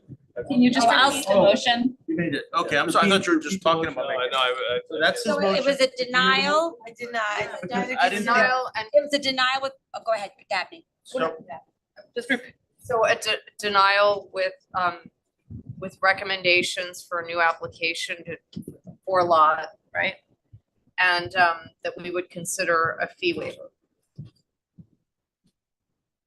but more detailed information in the application. More regarding detailed the information showing how the lots can be developed without impacting the wetland areas. Did you say 4 lots? Four. They came up with 5, so it should be 4. Now that it's 4, they'll probably make them They could fill out a fee. 15,000 square foot house. The commission would That's entertain fine, a fee that's- waiver application. They'll put in bowling alleys in the basement. Yeah, right. They're gonna do that anyways. They're never gonna build those little houses they show it. All right, so we have the motion and it was seconded. I'll second. Dabney seconds, all in favor? Aye. Commissioners, all in favor? Okay, good. Very good, so that part's good. Now we're gonna go to 7, bills and bond releases. Number 1, WP-23-152, Scheller and Workman, 2445 Congress Street, construction of a driveway within a regulated area. Request of Walter Stapleton for final bond release of $10,300. Staff recommends partial bond release of $9,300 and hold remaining $1,000 for plant survivability. I don't know if commissioners, you're able to see Saw some the emails. emails, I just want to make it on the record, a little statement that it's been our practice that we do hold back a small portion. This is 1/10, if you will, of that amount. The homeowner happy with that, and that's what those emails were. But it has been our practice, and I think it's fair to do that for the second year of survivability. And I hope that we Can can, I, do a motion to release the 9.3, but I want to explain why I'd like to hold the 1,000. I think it's. You know what? I would actually say that in these times, we're talking about climate change and all that stuff. I don't think 2 years, I think we should be doing 3. I mean, I think that hopefully at some point will be the standard. Nothing to complain about. I don't think $1,000 is a hardship in that. Yeah. It's a reasonable request and that, I'll make the motion if that's. approved. Jay makes a motion, and Ted seconds. All in favor, aye, for the release of the $9,300 and hold the remaining 1,000 for plant survivability. With that, I'm going to, I'll adjourn, close the meeting, but note that there'll be a special meeting after the conservation meeting in a couple weeks to go through the legal enforcement actions. And that's that. Want to discuss sidewalks for June now? 'Cause by the time we meet on the 19th, we're already Sidewalks. Schedule it. going You know what, we can just do that by email. Yeah. We can do all that by email.